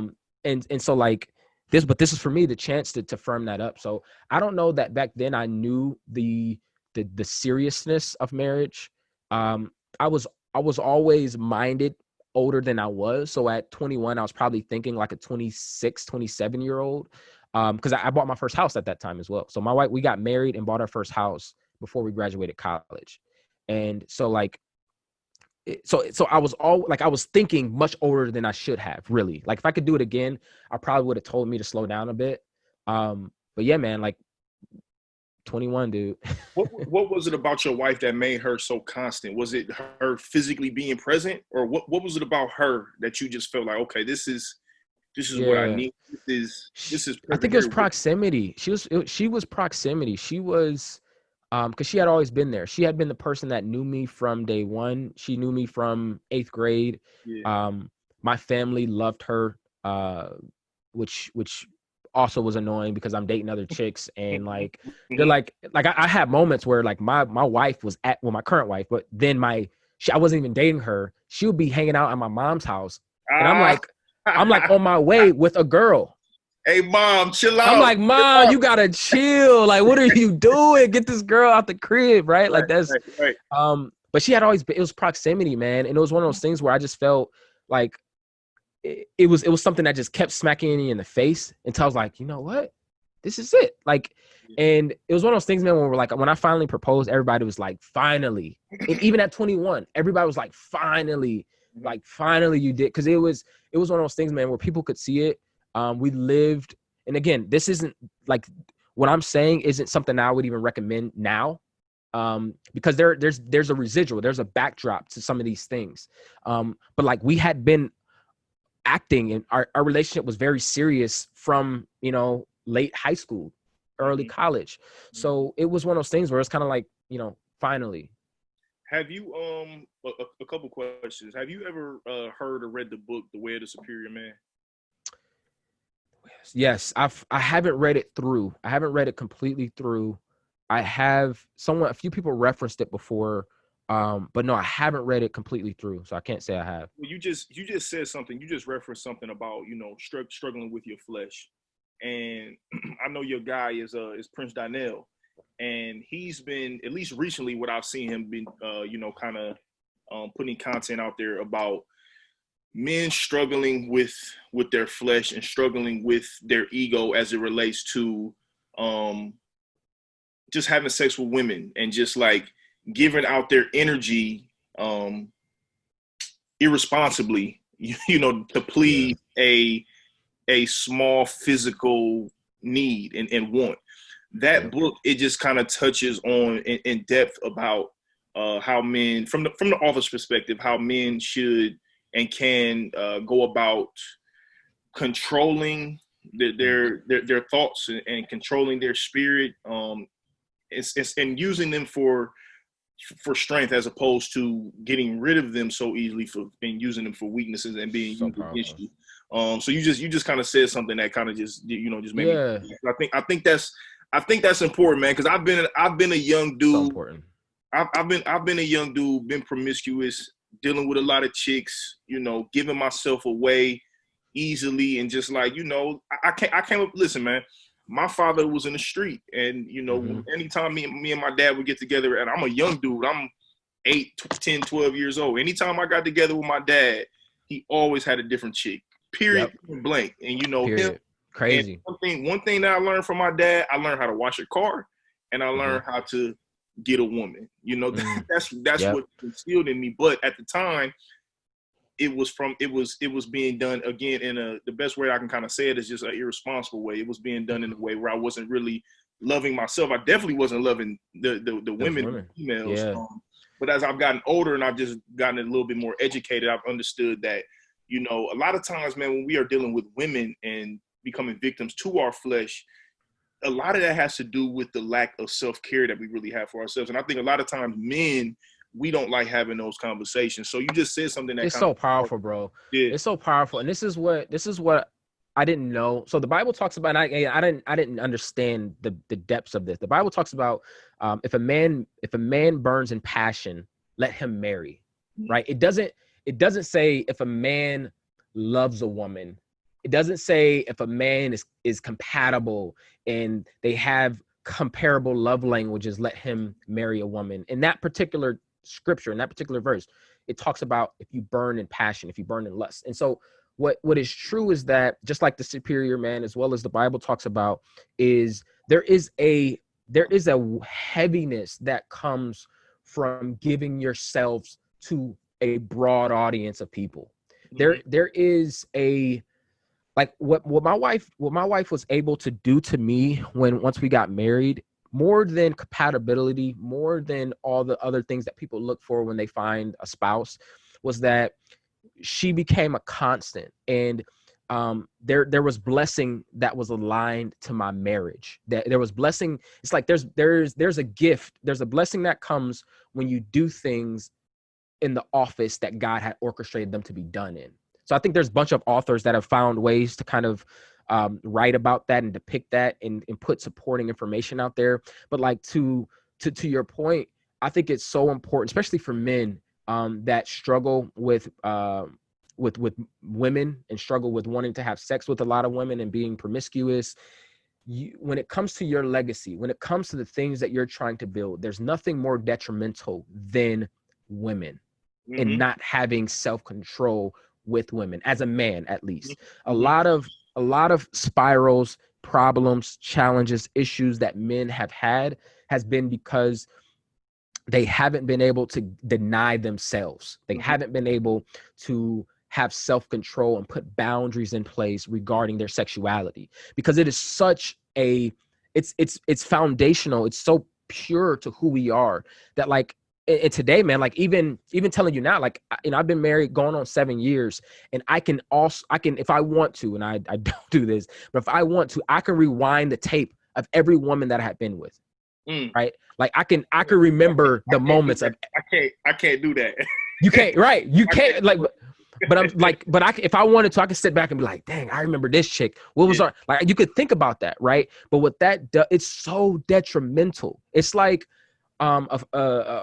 this guy who's the mentor of mine, he told me, when you have sex with a woman, right? It's like putting getting gum stuck to your jeans or getting gum stuck to the bottom of your shoes. When you guys separate, you can do your best to remove yourself from them, but you will always have residue of that person. So the choices you make, the decisions you make. And so what's challenging now is men, and this is like a whole crazy other tangent that we're going on right now. You good. But men will have this appetite, like the flesh can't be satisfied. That's the scary part. It's like the flesh and your desire to want to have women and do whatever with women, that can't be satisfied. That is like a never ending well that will always need more and more. That's why you talk about, like, you know, pornography, sexual addictions, like promiscuity, like all these things that are so relevant in our culture. These things, no matter what, like, it can't be satisfied. So it's like a never ending game of trying to satisfy it. I'm gonna get this girl. I can't do one at a time. I'm gonna do two at a time. Two at a time don't work. So I'm gonna get this one pregnant. And I'm like, and it's just a never ending satisfaction game that you get into. And so like being able to commit to one, and it isn't even to say that I've been perfect with the one that I committed to, but being able to have a foundation and a commitment to one woman, it has developed me in so many more areas that have nothing to do with marriage. It's developed me as a business person. It's developed me as a friend. It's developed my my character, my integrity. Like so many things come out of a union. Like the blessing of marriage is so profound, man, and it changed my life. And so it's one of those things where I said it earlier, there's things that in my marriage, there's things about marriage that I would have told myself if I was my age, looking at the 21-year-old me. I would have said, slow down, dude.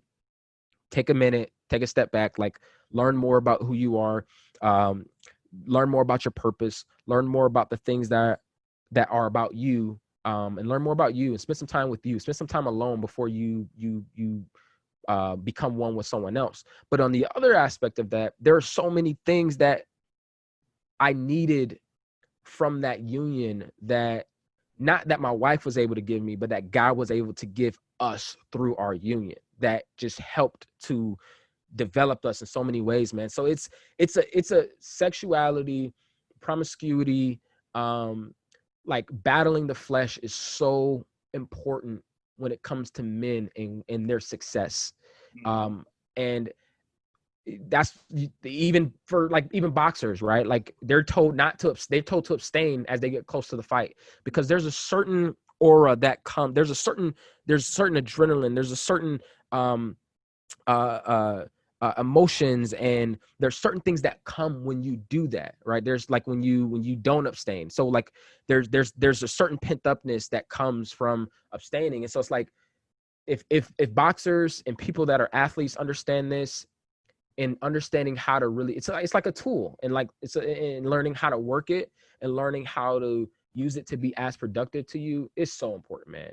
Yeah. And it, like I said, it's something that I'm passionate about, because I've seen the negative and positive effects from it.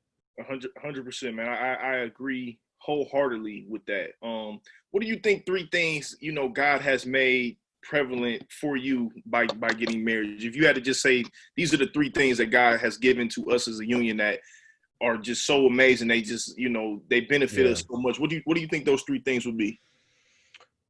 Well, sex, number 1. No doubt. Yeah, I would say that's yeah. No, that's super important. That's super important. But in addition to that, because in that is intimacy, in that is connection. Truly, in a marriage, it's hard to truly be intimate without connection, without being able to relate, without seeing each other at a heart level, without being like naked, not physically, but like emotionally and spiritually. So I would say that for sure. And that's why it should be used, in marriage. That's why it's the best container for it, because doing it with other people, I've learned from mistakes. The other thing, man, is marriage. I say number 2 is marriage is so much of a mirror that people that, again, when I talk about how marriage has developed me, every day I wake up with someone who I consider myself the thermostat, and my wife is the thermometer. I set the temperature for our marriage, and she'll tell me how we're doing, right? Like if I say, man, if I've got a certain mood and I'm looking at her for the temperature, right? Or we're making a certain decision, I'm looking at her like, is this the right temperature? Or is this the right move? Is this the right decision? So like, it's like I'm looking at a mirror. I'm looking at someone that's telling me the residual or the byproducts of decisions that I'm making, of choices that I'm making. Not often do we have that in any other personal relationship. It's like a consistent showing of like, yeah, that was a good decision. Yeah, that was a bad decision. Yeah, your attitude's poor. Yeah, like it's a constant reflection, which helps tremendously. And then I would say the third thing, man, is legacy. Legacy is extremely important to me. My dude came out with a book talking about legacy. I think legacy is something that everyone should be thinking about. And when I look at marriage, I think of marriage as being the foundation to legacy, it being the thing that will help produce all that you want out of life. Like it'll impact that. It'll impact your marriage. So I'll say those 3 things. That's beautiful, man. I think again, man, it's so powerful to hear, men have these type of conversations, married men and happily married men at that. Yeah, exactly. There's a that this is very valuable and very powerful to be able to have these, type of conversations in a public space. Because this is a new thing, you know what I'm saying? Yeah. 5 years ago, this wasn't happening. This wasn't taking place. So it's just so powerful to, be able to have these type of conversations and share this type of frequency with somebody else, man. So I appreciate you for that. Absolutely. Let's go back a little bit, man, and just talk to me about, after your experience in the sales competition, you ultimately began to work in corporate America. And, Yep. You are successful, you're making pretty decent money. You said you and your wife, you guys did buy your first house at this point in time.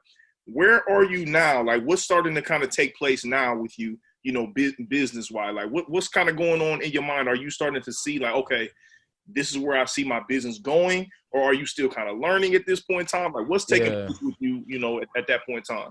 So when I graduated college, so my wife and I, we had got married and bought our house our senior year of college. So by the time we graduated college, we had been married for a year and owned a house for a year.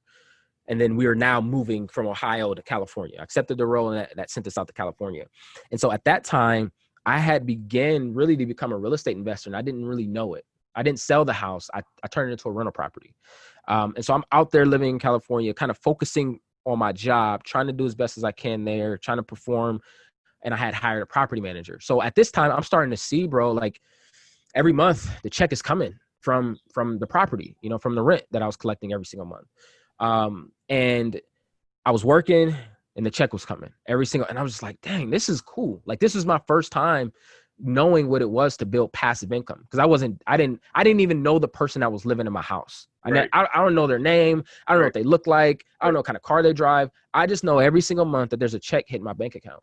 And so around this time, man, is when I started to think like, and I'm making really good money. We're single, double income, no kids, bro. Like, you know, living in California, being able to do what we want. And so at this time, I'm like, man, like I'm looking at real estate more, right? Because that's starting to bite me as a bug. You know, it's starting to put. What year is this? This was 2014. Okay. This was 2014 is when I became an investor. And yeah, man. And so from that time, I always had my eyes on real estate. I began really at the education piece about real estate. I was always, like I said, attracted to business of some sort. I didn't know what kind of real estate business I would end up having and starting. But I just knew that when I started to do the research, how many people created wealth from real estate. I knew a lot of the benefits of it. I knew a lot of just the pros to real estate. And so I think becoming a landlord at that time, as I began to make a little bit of money, it kind of like gave me a funnel to start thinking like, if I could save some money, where would I put it? Mm-hmm. I'm making money already in real estate. So it just became like, well, I could put more towards that. So yeah, man. So that was kind of like the genesis of, real estate for me, is becoming a landlord, living in California, getting money every month from that, as well as making money from my job, and just trying to figure out how do I do more of this. Why real estate? Why do you think it was real estate that stuck with you, and that you really kind of like dove deep into when you began to invest in? Why real estate specifically? I think real estate had a bunch of different tangibles that I didn't get from any other ways of investing. So before real estate, I was investing in the stock market as well. Like I had E-Trade account. I was doing a bunch of like, I wasn't doing anything like day trading, but I was always watching my stock account. Yeah, I was always watching the market, looking at what was going on, cashing out investments, buying up more. Like I was always moving. And so I thought about that because I was doing that a little bit at that time as well. I had I was building up a 401k because I just got kind of like a big boy job at that point. So I was learning about what that whole world of like 401k and like money market accounts and all that stuff was. But for me, real estate was just the sexiest to me. Like real estate, I just admired it. I loved properties. I loved I loved HGTV at that time. So watching people do crazy things with real estate and turning properties and making them better.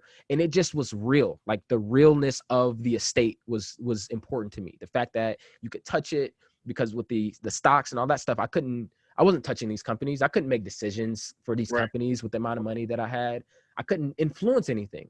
Right. And so I knew, like I said, as I continued to do my research, I learned all of the auxiliaries that came with owning real estate and with investing in real estate and being able to beautify your community, the tax advantages, the ability to create wealth with it, how you could borrow money to buy it. No other investment.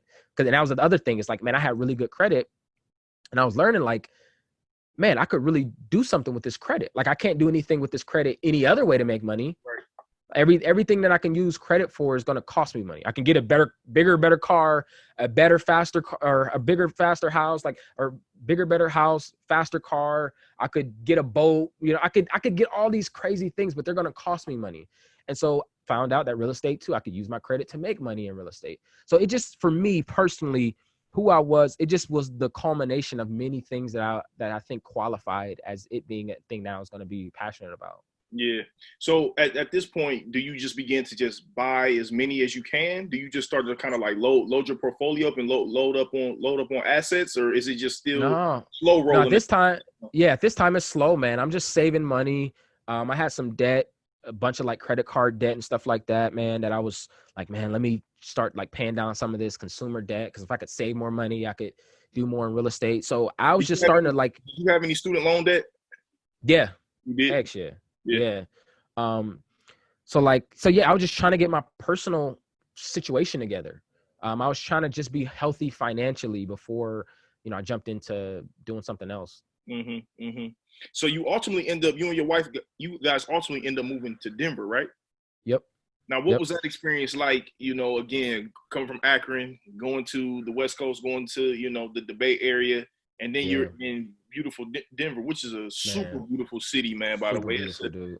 I've been out there once, and it was like the most.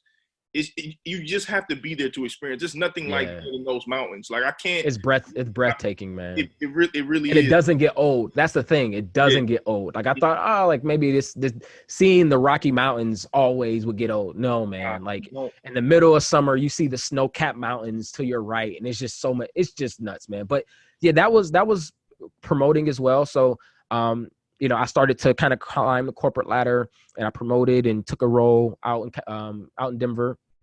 So took on more responsibility. I was working from home at that time. And this really was when real estate for me started to get real. Because Mhm. at this time, like I said, I was working from home. I had a little bit more freedom. Um, I I was living now, like I was making more money. And now my peers, like I was living in very nice neighborhoods. And I'm like starting and now and I didn't buy the house. I was renting the house. And I'm just starting to think like, man, you know, like the house that I was living in, the real estate market in Denver had went so crazy that the house that I was living in, when I started renting it, it was a $500,000. It was worth 500,000 when we were renting it. 3 years prior, it was only like 150,000. Wow. Like the values went that crazy. 3 years. And Yeah. so in 3 years, right? And so, I'm doing the research, right? Because again, I'm dabbling in real estate. So as I'm looking at our rental, I'm looking at like what were the values of this property before. I'm kind of looking at the charts and seeing this thing go off the roof when it came to just the appreciation that it had. And so I'm like, wow, the owner of this property, they at least have, $250,000 in equity, $350,000 in equity from just appreciation, not doing anything, not updating it, not putting a roof on it, not touching the kitchen, just by the market alone, they've got all this money that they can use that's disposable to them. And like I said, man, it just became more of the same, man, of just research. And that's really where the bug started. Is I connected with another friend who was locally. He's in Akron as well. And he also was curious about real estate. Guy I went to high school with, talked to a bit, but like we weren't really good friends, but we just connected on social media a lot. And, a lot of things he was talking about business and real estate, I really, could relate to. And we just began to talk, man. Like it was a slow process of finally developing this thing. I had talked to so many different people, I had done so much research, listened to so many podcasts, read so many books. I mean, from 2014 until I started my formal business, which is in 2017, it was all research. It was all talk. It was all like, man, I'm learning. So it was, so for me, that was my master's, that was my master's degree. Why speak to that time period? Speak to the time period of the research, the learning, and why that is so important and why that has helped you today. Speak to that a little bit. Yeah, it was so important because I didn't have John, is I didn't have confidence until I knew the information well enough. When I started, I was and unlike, well, probably like a lot of people, they want to figure out how to, like, they may like real estate, but they just don't know how to get started. And instead of, what I did is I let me not having, because for me, I didn't have enough cash to do what I wanted to do. I didn't have enough money to do what I wanted to do in real estate. And so instead of like not doing it, it took me more time because I needed to learn what do I do with me not having the cash in real estate. Like, what are my alternatives now that, because I don't have cash, what are the alternatives? What are the other things that I can do still in real estate? Like, do I find a partner? Could I leverage my credit? Do I use a bank? I was researching all of that stuff. So a lot of my research wasn't just for the sake of research, but it was trying to solve the answer to the question that I had was, what do I do with my unique situation? Right? Like, what do I do with who I am, with my credit score, with the amount of money I got in the bank, with the loans that I've got in my, like, what do I do with my world? And so it just took that much time. It just wasn't something that I was rushing. And I was so interested about it. Like, I was so like intrigued. I was intrigued in just the art of real estate, if you will, that helped me enough until, like I said, until I got to the point where I felt that I knew enough that I could be confident on doing what it was I wanted to do. But it was so important, man. At this point, do you start investing and leveraging your own credit, your own personal credit? Are you using cash? Are you raising capital? What vehicles are you using and strategies are you using to kind of start acquiring assets at this point? Yeah. So the first deal I was able to do, it was between cash and leveraging my credit. So, I mean, this is Akron, Ohio, right? So it's not, you don't need much money relative to other places to buy a piece of real estate. Mm-hmm. So I think I saved up like 10,000 or 15,000 in cash. And then I started leveraging my credit. So I had like I said, I had a really good credit score. So I want to say it was like somewhere between 10 to 15,000 in cash that I had. But then because I knew business, right, and I knew how to structure my business and I knew how to leverage my credit for business credit as well, I was then able to open up a business credit card. Like Chase gave me a $30,000 business credit card. I opened up a few lines of credit. I had one with Key Bank that was like 10,000 at the time. Had one with there's another one. It's not a bank. It's like a Cabbage. Yeah. Okay. It's called Cabbage. So I had one with Cabbage. And so I was just looking, all right, I've got cash. I've got some credit. Like I wanted to see what all could I do by myself. Mm-hmm. Right. So that's what I did, man. And so like I said, I was leveraging my credit and then saved up as much cash as I could. But that first project that I did, which it was really my second. My first one was a rental, which is the one I was renting out at that time. So I was saving all that money. I was saving all that rental money that I was getting from that rental property that was here in Ohio. So I was putting that all in a separate account. And then I was throwing money that I could save additional into a separate account. And then I leveraged my credit. And so the first property that I bought, that guy that I was telling you that we were talking about real estate a lot with, around 2016, he ended up partnering with me on that first flip. So that first flip we bought for like, it was 16,000 cash. Mm-hmm. is what we paid for the actual house. Mm-hmm. We had lost a few offers and bids. We probably lost like 3 or 4 up until we actually landed on this property. So 16,000 cash. I put up 8 to buy it. He put up the other 8 to, so we divided the price of the house, and then I paid for all of the upgrades, improvements. And I was able to utilize the business credit card as well as lines of credit and all that stuff to do and fund that first project. So were the lines of credit, are they all connected to your business credit, or these lines of credit within your personal credit? They were all, to get them established, these ones are started by my personal credit. Right. Yeah. So they were in my business's name, but I had to become a guarantor initially because my business was so young that I had to use my personal credit to get the approvals. So on the first flip in the first deal, what do you think that you learned, and like what ended up kind of like being the end result and the splits and everything like that? What's the main thing that you think that you learned on that first deal that you still kind of take with you today?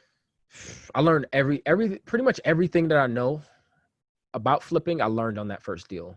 Yeah. That's why it's so important to get a deal done. That's why it's extremely important, because you can only learn so much by books. And again, I got to the point where I was confident enough to finally do that first project. But then once I did it, I was like, dude, I knew nothing. Like I realized how little I did know. When it came to, and it was just things that I didn't know to think about. It was a lot regarding contractors. When I started, I didn't have a solid contractor team already. So when I bought the houses, when I started to interview contractors, and got burned so many times, lost so much money on contractors and paying them and not doing the work and having to bring in someone else to fix what they messed up. And that's part of the game. Dude, it was nauseating. It was nauseating. And then because I was flipping this house from Denver. So mind you, this house that was in Ohio, I was living in Denver. My partner was in Ohio. So he was kind of he was like managing it. Yeah. Mm-hmm. Yeah. So he was managing the project, managing the day-to-day, and I was handling all the financials. I was managing the books. I had an accountant, but I was just having him reconcile like everything at the end of the month. But I was like categorizing the expenses, making sure we were on budget. I was doing a lot of the back end kind of like money managing and project or budget managing part of the project. But man, just so much, dude. I learned so much on that first project. You know, what we did have to our advantage is a good product. So at the end of the project, it came out very nice. Yeah. Very nice house. It ended up being, I think we probably even overdid it for that area. But because we had to take the house to the studs, which I don't recommend for your first project ever if you're flipping.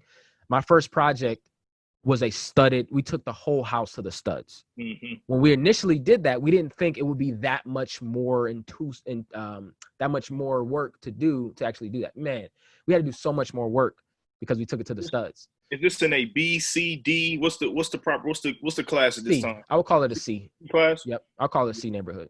Yeah. That's so. I like what you said, man, about the importance of getting your first one done. And I think in this game, I think it probably resonates in other forms of business too, but in real estate specifically, there's so much like of a mental block and so much fear associated with this. And I think once you just get in the game and you just kind of like take your lumps, a lot of those things just kind of just fall by the way. They work out. Yeah, they end up working out. And you can't be afraid. You have to run a business and to run it well, you almost have to have you have to have like that I can take the last shot. Like you almost have to not feel fear, or you can feel fear, but you can't let the fear control your decision making. Gotta face it. Because you just gotta face it, man. You just got you gotta have there's something you gotta have in you. That's why like this whole entrepreneurship thing that's going around where everybody's an entrepreneur and everybody's starting business. I'm like, that's cool, but to really be an entrepreneur, there's certain genes, there's certain genetics you got to have to really pull certain things off. You got to be able to perform under pressure. You got to be able to hedge sometimes. Like you got to be able to sometimes promise things that you have no way that you're going to be able to do, and just make it happen. Like it's almost like what I would consider entrepreneurship is it's like you go onto an island and without food, without water, and just saying, I'm gonna find a way to live. And you learn how to hunt, right? Like you learn how to build shelter, you learn how to filter and fetch water. Like you do it while you're there. Like it's, again, you can only learn so much through education, through books. I can only learn so much through getting a college degree in entrepreneurship. But a part of it was just being on an island and somebody saying, all right, man, we'll see you, hope you survive. And you're on an island and you've got to figure out how to survive. And you just put whatever you can together to make sure things flow. And that's it, bro. I want to talk to you a little bit about like the strategies that you like to use and the strategies that you prefer to use, and the reason I want to talk to you about that is because, again, I remember one of our conversations that we had at Muscle Seed, we were just kind of talking a little bit about wholesaling, and I was just talking to you a little bit about some of the things that I was looking to doing or whatever. Because for me personally, I've always looked at wholesaling as just using it as a vehicle to use my leverage to buy more assets. I've never wanted to have a wholesaling business. I never even wanted to look at myself as a full-time wholesaler in any of that. That's just never been my thing. I literally started wholesaling to pay down some debt, to use my debt to leverage it to buy more assets. That's always been my thought process. But I remember when you and I had a conversation about wholesaling, you was like, John, But the time you spend on wholesaling, the time that you spend on looking for a deal, looking for a buyer, and doing all this other stuff, go find the money. You know what I'm saying? So like, Absolutely. talk to me a little bit about the strategies that you think that really can benefit people, and some things that have really benefited you. Just with finding money. Yeah. Yeah. So like I said, for me, I've been fortunate enough to, in my business raise, substantial amount of money in just private lenders. When I say private lenders, these are Joe and Jack and Jill that live up the road that is partnering with me in investing in rental properties or fix and flip properties. So like I said, for me, again, the question became, what do I do with my lack of resources? What do I do with the money that I don't have? Right. And so, man, so for me, one of the things, and I don't think there's a formula to this, because a lot of people try to make it as a formula. There's things that have to be intangibles that you have to have, that goes much further than the taxes and tactics and the strategies. Hmm. One of the things that became beneficial is because I had a good name, because people knew that if this guy was doing something, that it was legit, Right. that he wouldn't be lying, that he lives with purpose, he lives with passion, that he wants to help people. Like, they knew that I wasn't a shady guy. So all the people that I had that invested with me knew me to some degree, except for one person. But the one person that invested that didn't know me got referred by someone else, right? So for me, I didn't start raising capital or raising money until I did that first project. And the money really came predominantly from people knowing who I was and me being unapologetic about the things that I was doing and super passionate, and people just connecting with that passion and reaching out to me and say, hey man, I see you're doing these things with real estate. How are you doing it? What does it cost? What does it take? Are you looking for partners? Are you looking for people to invest with you? And so for me, that's the majority of when it came to getting funds and getting money. That's the major way how it came, was people seeing the work that I was doing. I was transparent. I put everything on social media. I would show them, the properties. They seen before and afters. They seen when properties sold and things like that. And that just resonated. And then, like I said, the fact that I also had a reputation that also went with it, that, Right. they felt that they can trust me. But, so a lot of it was that, man. It was just like posting online. A lot of people reached out to me from that. And then from there, man, like certain projects, what I began to do from there is I would begin to just identify the people that I thought were close to me, that I thought would have the money. I didn't know if they had it or not, but I just asked them, like, yo, man, I've got this project going on and I need $50,000. Do you want to invest? Like, this is the return on it. And surprisingly, no one like felt offended that I asked them for money. Most people said, man, this is great. Like, let me see what I can do. Or if I can't do this one, keep me posted and I'm gonna try to do the next ones. Right. Confidence goes a very far way. Confidence in being sure about what you were doing. And I was just passionate and confident about the work that we're putting out and the products that are in the houses that we're renovating. And so I think that showed. And so, like I said, and most of the people that I had invested with me, they were only a few degrees of separation. I don't have anybody that invested with me that did not know me at all. Yeah. Everybody that invested with me were friends that, maybe a friend of a friend or someone that knew of me and that knew about me. Yeah. I mean, the private money and the private lender thing is so powerful. Because I think a lot of new investors, we really don't have any idea about these type of things. And what you're really speaking about is using these, or working with these individuals and using them as banks, because a lot of times we are coming from situations where our credit is messed up. We don't really have the leverage to go to a bank and ask them for money to go fund this deal, but there's a lot of just steady, like, stagnated cash out there that people are sitting in banks, man, and people don't know what to do with it. And that's the part that I didn't know. I had to educate myself on that. And I didn't know, again, before I started real estate, I don't think I had ever seen a paycheck over, I would say, I probably never seen anything more than like 10,000 at this time, like at once. Like I had never seen anything more than 10,000 at once. But here it is. I'm asking, and I can't even really say asking, because most of the people that invested, a lot of them came to me. There were a few people that I had asked for specific projects, and I still do today. But like when going to ask for money, here it is. The most I had seen at this point was like 10,000, and here I am asking for 50,000, 100,000. And I'm like, I'm asking for money that I've never seen before, as far as all in one place at one time, man. But again, when it comes down to it, you got to learn what money is about. Like it's one of those things where once I started real estate, I learned how important money was to real estate. And I learned that money was nothing more than a tool.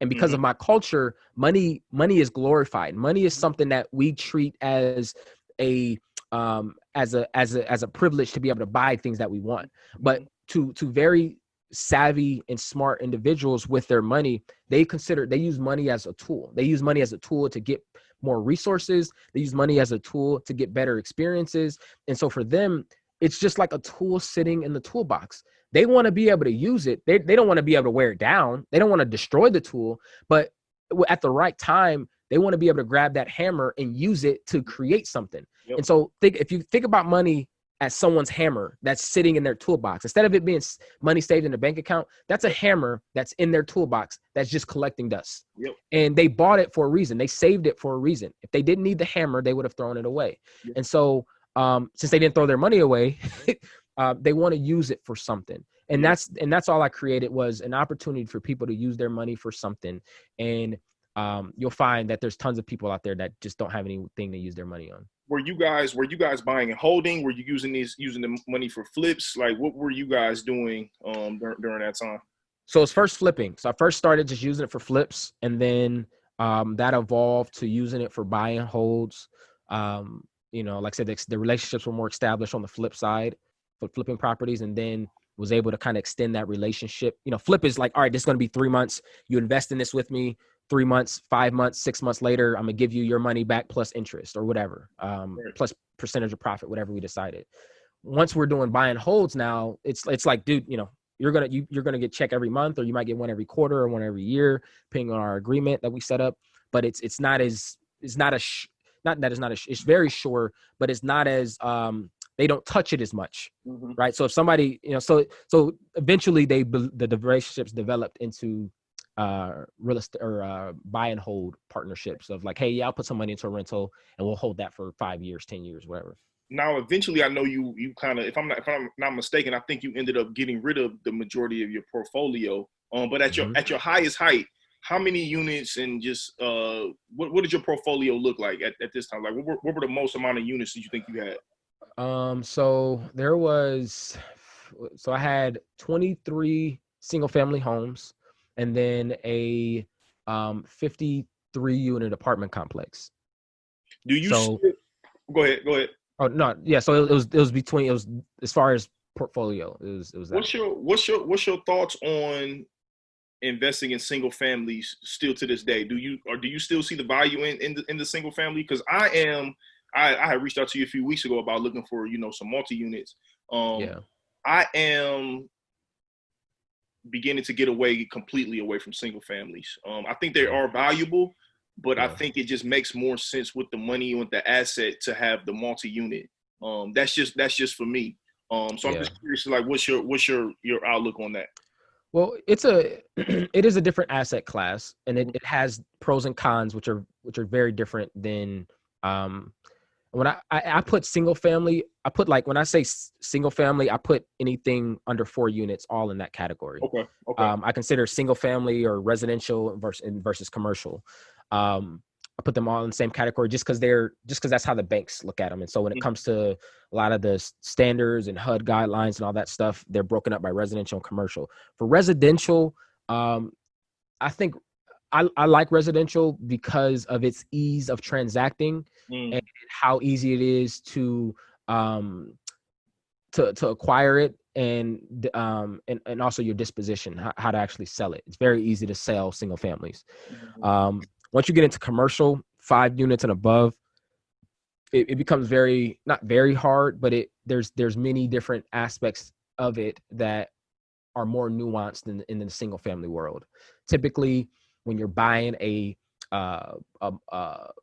commercial unit, it's typically owned by a team of investors or by multiple individuals, as well as if you own one and need to sell it, it's typically owned by multiple individuals. So those decisions aren't sole decisions. They're typically between 3 or 4 people that have to make the decision to sell that property, the price, all that stuff. So like if you've ever bought a commercial property, it's not like you're just buying it from one person. You're buying it from 3 different people that have different plans. One might be bitter and don't want to sell it, so they're going to be firm on price. The other 2 just want their cash to get out. So there's different nuances. I mean, of course, that can be the same thing with residential, but you just see it more on the commercial. I like residential, like I said, because it is easy to transact. It's common. But the thing about residential is it is subject to current market trends, right? Like if we have a market crash, your residential is going to typically see it first. Your commercial and the value of it is based on your cap rates and is based on your NOI. It's based on the money that it makes, not based on the actual, like if you buy a 30-unit apartment property, that property is valued based on the money that you made from that property, nothing else. If you buy 30 single-family homes, each home is valued based on the properties that have sold in that area. Correct. So if the values tank in an area and you've got a single-family home, your values are going to tank. Yep. But if you got a multifamily or a commercial property, and your rent or your cash flow has stayed consistent, your property value is going to stay consistent. Right. So they just have different pieces and nuances. I like both. And I don't know if I have a favorite. If I did, I would say I probably lean more towards a residential. Commercial is really nice, but it's a different beast. Yeah. And you're right. The banks look at, I think is it 5 units that the bank look at that are still single family, anything 5 and under? 4 and under. 4 and under, because you can still get a certain type of financing for those. So you absolutely correct. What are your thoughts as far as like the business being affected by COVID right now, and just kind of like the long-term effects do you think that it's going to do to the market? Because everybody who I've spoken to, realtors, investors, at least, I mean, depending on the space that you're in, nobody's really complaining right now. No, I don't think what is true still, and this is again why people should know business and why it's important to learn like economics and all this stuff, is it all comes down to supply and demand, right? So before all this COVID stuff, we had a very low supply of properties, of houses for sale. So if the supply is low, the demand, like people always are going to need a place to live. I don't care what happens in the world. Someone's going to always need a place to live. So unless people stop wanting to live indoors, then we're always going to have a market when there is low supply. So because the supply was low, the market I didn't see any effects to it. I mean, I did see effects, but it just slowed down transactions. A lot of the effects really came from the banks being more apprehensive of what the market would create. So a lot of the banks started to freeze their funds. They stopped, loans that were getting ready to be processed or at the closing table were frozen and stopped, and people couldn't close because the banks, they just didn't know what was going on. And so that stuff is even starting to lift a little bit. Those are the only effects I've seen is, business kind of slowed down from a bank closing standpoint, and people are using bank funds. Houses are still selling in multiple offers. Things are still flying. I mean, they're still going. I mean, I've got a bunch of realtors that I follow. My realtor, she's got a pretty solid team, like a 4 different realtors that are on her team. So I'm always getting her notifications, updates. I mean, they've got the good properties are still selling fast, multiple offers, sight unseen. Like people are buying properties without even seeing them, putting offers in without even looking at the properties. Yeah. So that's the great thing about real estate, man, is it's not the stock market. It's steady typically, and it typically holds its value. As individuals, so we know that one of the impacts of COVID has been people, going into these forbearances, and they're going to have to end up paying these mortgages down the line. Do you see an impact maybe 6-8 months down the line where the individuals who may have been in these bad financial situations, we're going to start seeing more foreclosures? Are you predicting to seeing that down the line? Yes and no. So I think that is a reality with the whole foreclosure thing or forbearance thing, that you may have balloon payments that people will have to pay, and they'll kind of see around fourth quarter of this year. We'll probably start to see something come of it, but I don't think it's going to actually happen. Just like thinking about the cost of cash now, right? Cash is very cheap these days. Like interest rates are very low. So for banks to want to foreclose on properties in favor of getting even less money is extremely unlikely. Mm-hmm. Typically, if they're going to foreclose on a loan today that may have been established, that loan is probably at 4. Someone with a 4% interest rate that hasn't done a refinance in some years is a low interest rate compared, or is solid in today's market. Right now, people are seeing 3, 2.5, 3.5% interest rates. So because of cash is so cheap right now, I think when it comes to foreclosing or finding alternative options that the banks will start to roll out, or alternative programs where people can get caught back up. And I'm starting to see it now where, like, say if your balloon is like, I don't think it'll come down to foreclosures. I think people just do, all the banks will do payment restructuring. So if you've got, that's a good point. That's a good point. $5,000 that you owe the bank in mortgage payments, they're going to say, okay, we're going to take this 5,000 and we're going to divide it up across 18, 24, 36 months. We're going to increase your monthly payment by $150 and we'll call it even. I think they're going to go that route before a huge rollout of foreclosures, because the cost, if they could then foreclose, and if interest rates are like 10, 15% like they were at one point, then sure, because they've got a huge opportunity to get much higher interest rates. But the money is so cheap now that they're going to lose their shirts if they want to do massive foreclosure, especially in a pandemic that was out of control of a lot. That's a very good point that I never considered. And really what that speaks to me, that lets me know that, listen, man, this is as good a time as any, man, to really step into the market, man, and step into the game. Don't allow the media to really scare you away from this thing.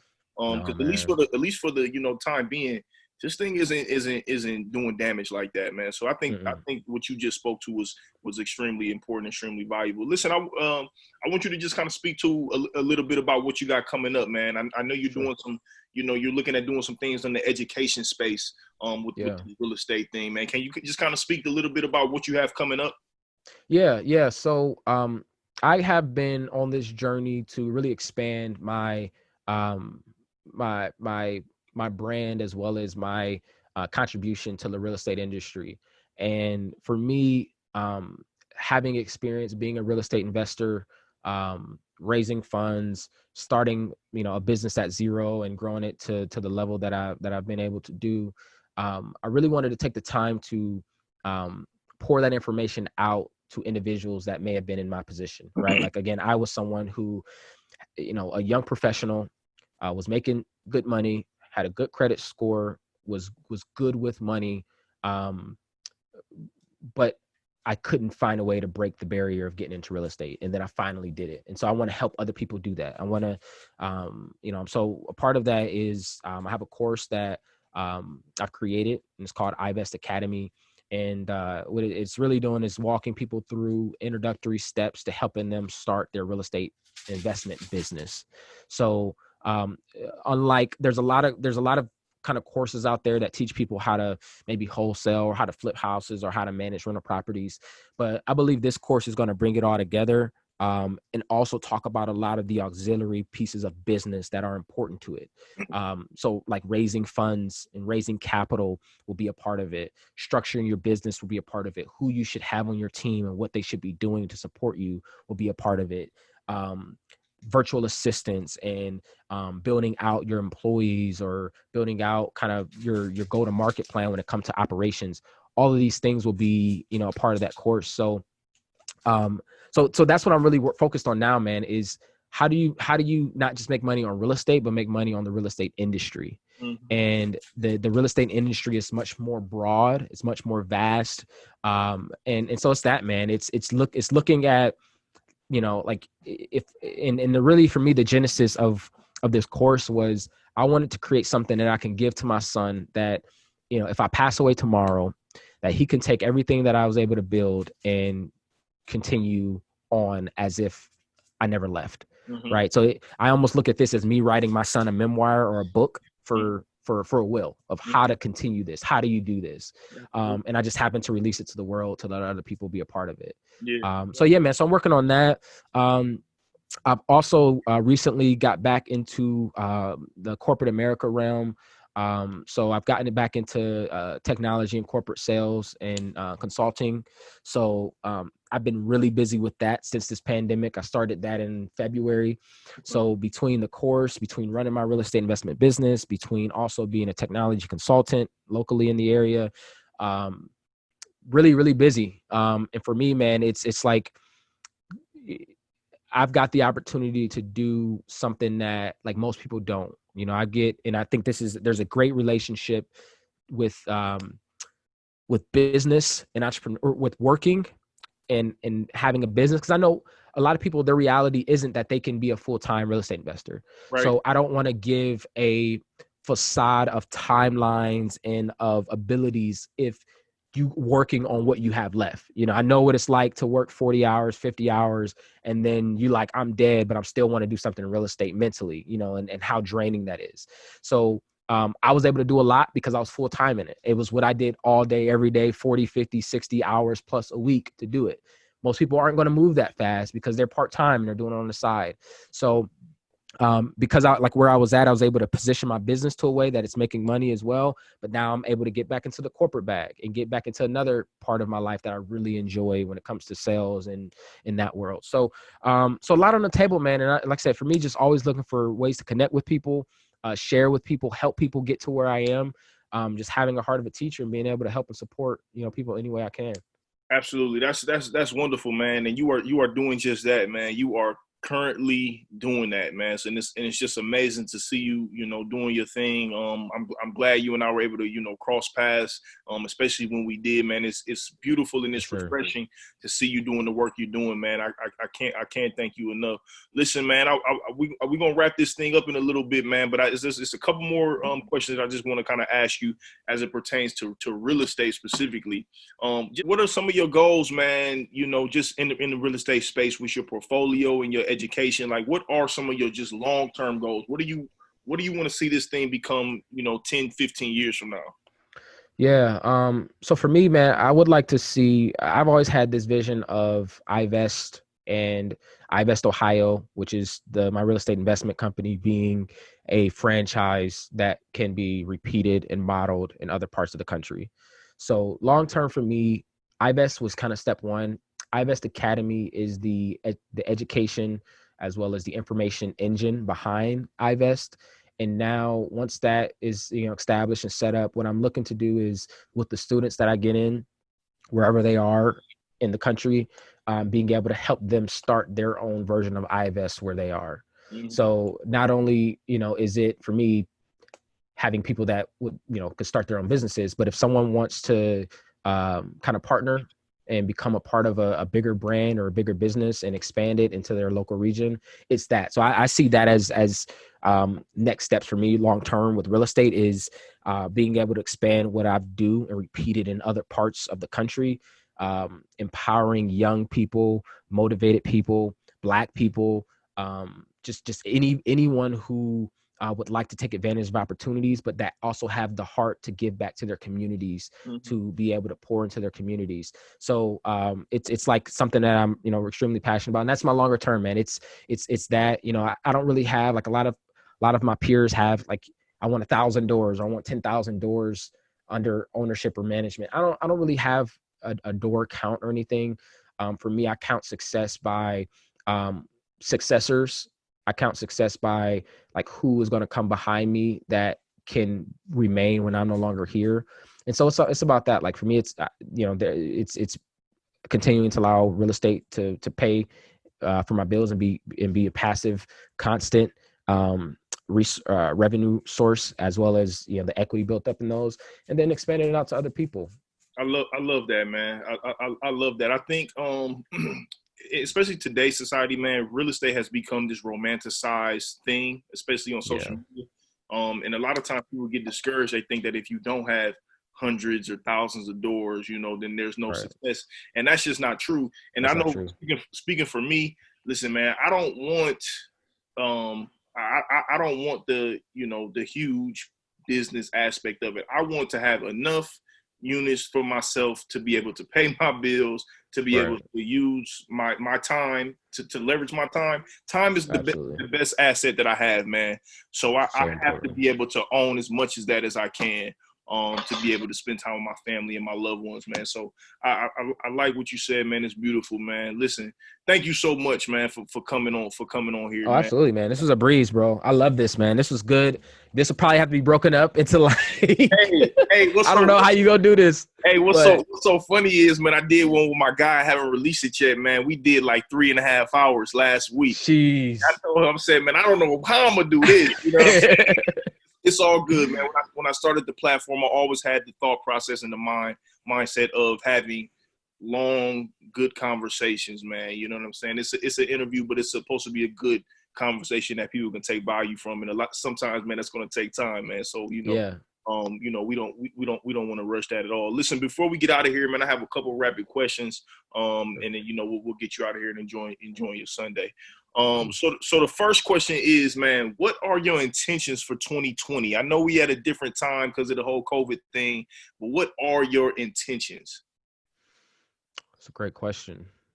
My intentions for 2020 is to be more mindful of who I am and where I am, and also to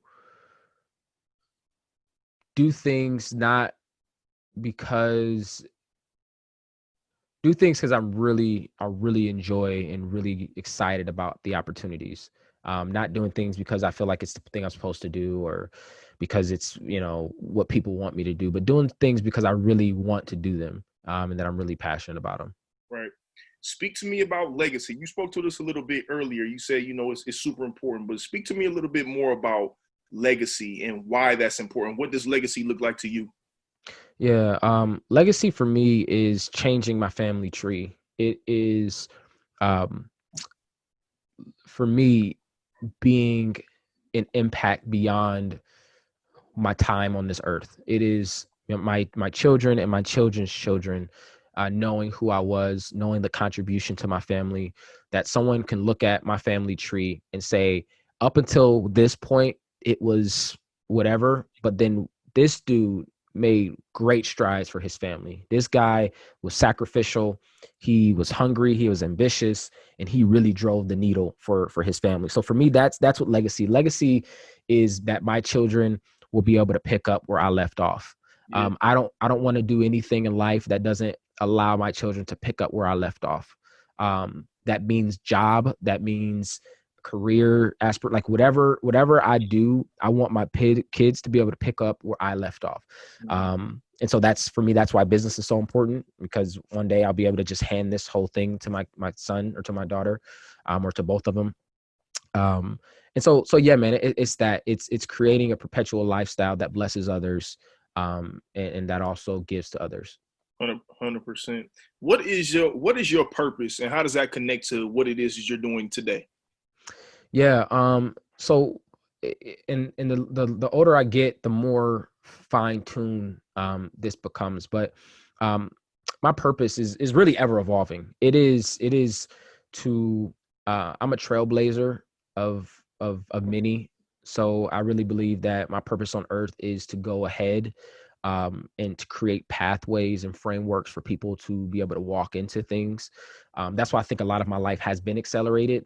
Being married so young, purchasing houses so young, you know, making 6 figures at so young, like just doing some things that I was able to do very early. I was able to learn a lot and then kind of pivot and say, yeah, this isn't really what you want. Or so I think a lot of it is regarding that, like being a trailblazer for many. But also I believe my purpose is connected to being a blessing to other people. It's connected to seeing God's best for their lives, understanding, helping people understand that God has a purpose and plan for their specific lives, that it's unique, that it is great, that it is a masterful plan, and that if they can find a way to uncover and connect with the God that made them, that they too could see overwhelming success and great results from the life that they could live. Love that, man. Love that. What is something that people will be surprised to know about you? I mean, I think a lot, dude. I love to shoot guns. I'm a big like 2A advocate. I seen you holding up guns on your Instagram and throwing damn, what were you throwing? Was it axes I think you was throwing? Oh yeah, the axes. Yeah. Yeah. Like, We're throwing he was getting to it. Yeah, man. I'm a big like preparer, like in a sense of, I think that people should not rely so much on the government and for their safety, for their health, things like that. So, I mean, yeah, I love guns, man. I'm a big like Second Amendment supporter and advocate. I love to train dogs and play with dogs, man. I've got, a few dogs of my own. And I'm just like, I've got so many different things that I'm passionate about. Like, I mean, there's no box really. I'm the guy that, I'll listen to, your favorite, Christian artist song. And then next on that playlist might be the most ratchet Drake song or the most ratchet song you hear on the radio. Right. So I think I'm just multilingual and, just having and knowing that that's okay. And it's okay to not have a box. Yeah, righteousness and ratchetness, man. I love it. It's all good. Yes, what sir. scares you? What scares me, man? What scares me is not being the person that I see in my mind. That the person that I see, the visions that I have, is to not actually becoming that individual. That scares me, man. Like that is my worst nightmare of living a life that is not that, and having that as a haunting, thing that's always in the back of my mind of what if, or, what if and what maybe, and just all those other factors that might influence it. Yeah. I respect that. What is your favorite quote, or for you, it might even be your favorite scripture? Man, that's a great question. Favorite quote or favorite scripture? I would say my first. I'll give a scripture. It's 1 John 1:9 that if we confess our sins, that He is faithful and just to forgive us of our sins and cleanse us from all unrighteousness. I'm not one that that subscribes or says that I am the holiest of holy, that I live a perfect life. But for me, it's being thankful that the mistakes, the issues, the problems that I have, how far I am from perfect, that I serve a God that will forgive me of my sins, and that He would also cleanse me from all unrighteousness, that He won't allow my mistakes in the past, that my things from whatever I did in the past, or the things that I'm going to do in the future, that He won't let those things stop me from still accomplishing what He has for me. And the other one, the quote is around regret. That regret is extremely unfair to the current version of you, because it charges the current version of you with the past version of you. It's not fair to you. It's not fair to regret things, because the you that you are today doesn't deserve to be charged with the you that was of yesterday. So I'll say those two. That's my quote and that's my scripture. Dope. If you could pick up the phone and call your 20-year-old self, knowing what you know today, what would you tell yourself? Man, these are great questions. I would tell myself that you're right. I would tell myself that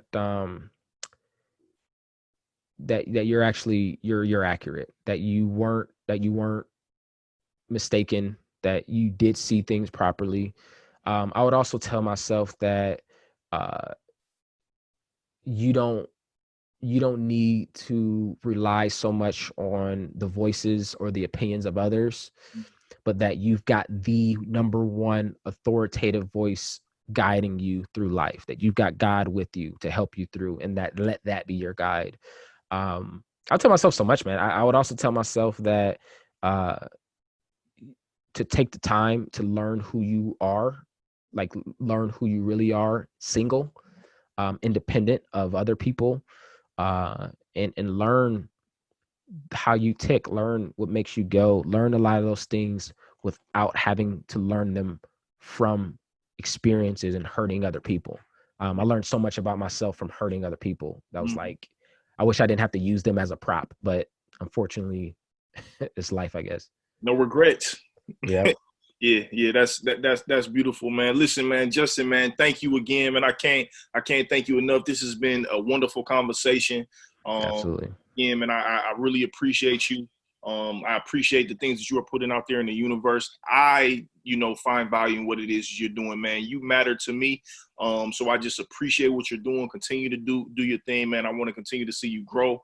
Yes, I look forward to seeing the beautiful children that you continue to, to pour into, man. It's just beautiful to see, man. So I want to continue to see you keep going, man. And again, I can't thank you enough for coming on here. Give everybody your social media tags, man. Let them know what you have coming up, where they can find you. I don't know if you have a date on when the Education iVest Academy is going to start, but give them all that information and things like that, where they can find you. Yeah. So first, John, appreciate the invite. Truly an honor to hang with you, man.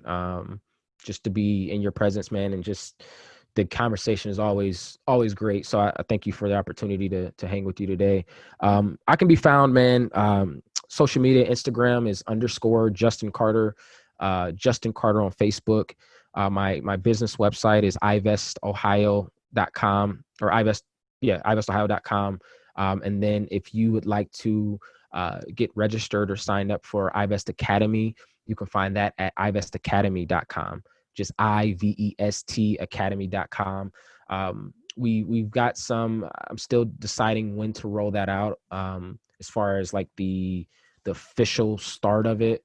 It's done. I'm just trying to figure out the timing of it. So if you guys want more information about it, go ahead and check out the website there and look to connect with people. Wonderful, man. Wonderful. Listen, one last thing that I have all my guests do is I have them. I'm a podcast person. I really enjoy a lot of different podcasts, a lot of different genres. And one of the inspirations for starting this podcast was Arian Foster. He used to play for the Houston Texans, the Dolphins. Super good NFL player. He's doing a lot of things creatively, doing music, and he's just doing a lot of things with intention that I can see from afar, and I really appreciate the things he's put out there. One of the things that he would always do on his podcast is he would have his guests lobby for he would ask his guests to lobby for Jim Carrey to come on his show. Jim Carrey, I guess, is one of his most interesting people. He really appreciated Jim Carrey. So one of the things that I do to kind of just pay homage to Arian and the inspirations that I have for starting this podcast is I have my guests look in that camera and tell Arian Foster why he should be on the Live Your Purpose podcast. We're going to put this good manifestation and be intentional about this. So if you could, man, look in your camera and tell Arian Foster why he has to be on the Live Your Purpose podcast. Arian, man, I know you have interviewed a ton of people, that you have been in podcasts, that you've led podcasts, that you've had many great discussions. But I'll say you haven't had the one you need to have until you've got on the Live Your Purpose podcast. My man, John, is great at what he does, extremely gifted. And I think you will really enjoy the opportunity that would come and all that comes from having the conversation with him. I'm excited for when you do. And, I look forward to seeing that coming soon. My man, appreciate it so much. Listen, thank you so much again, Justin. Listen, everybody, stay in the house, practice your social distancing. I don't give a damn. They tell you that the world is open. Stay home. Stay home. I got my quarantine sideburns on. I am staying out. There it is. So if you stay home, I don't care. Please stay safe. Much love to everybody who's been affected. Again, continue to practice your social distancing. We're gonna get through this thing together. Much love to everybody out there. Again, Justin, thank you so much. Another episode of Live Your Purpose podcast. We out. Peace. Yep. Good to go, bro.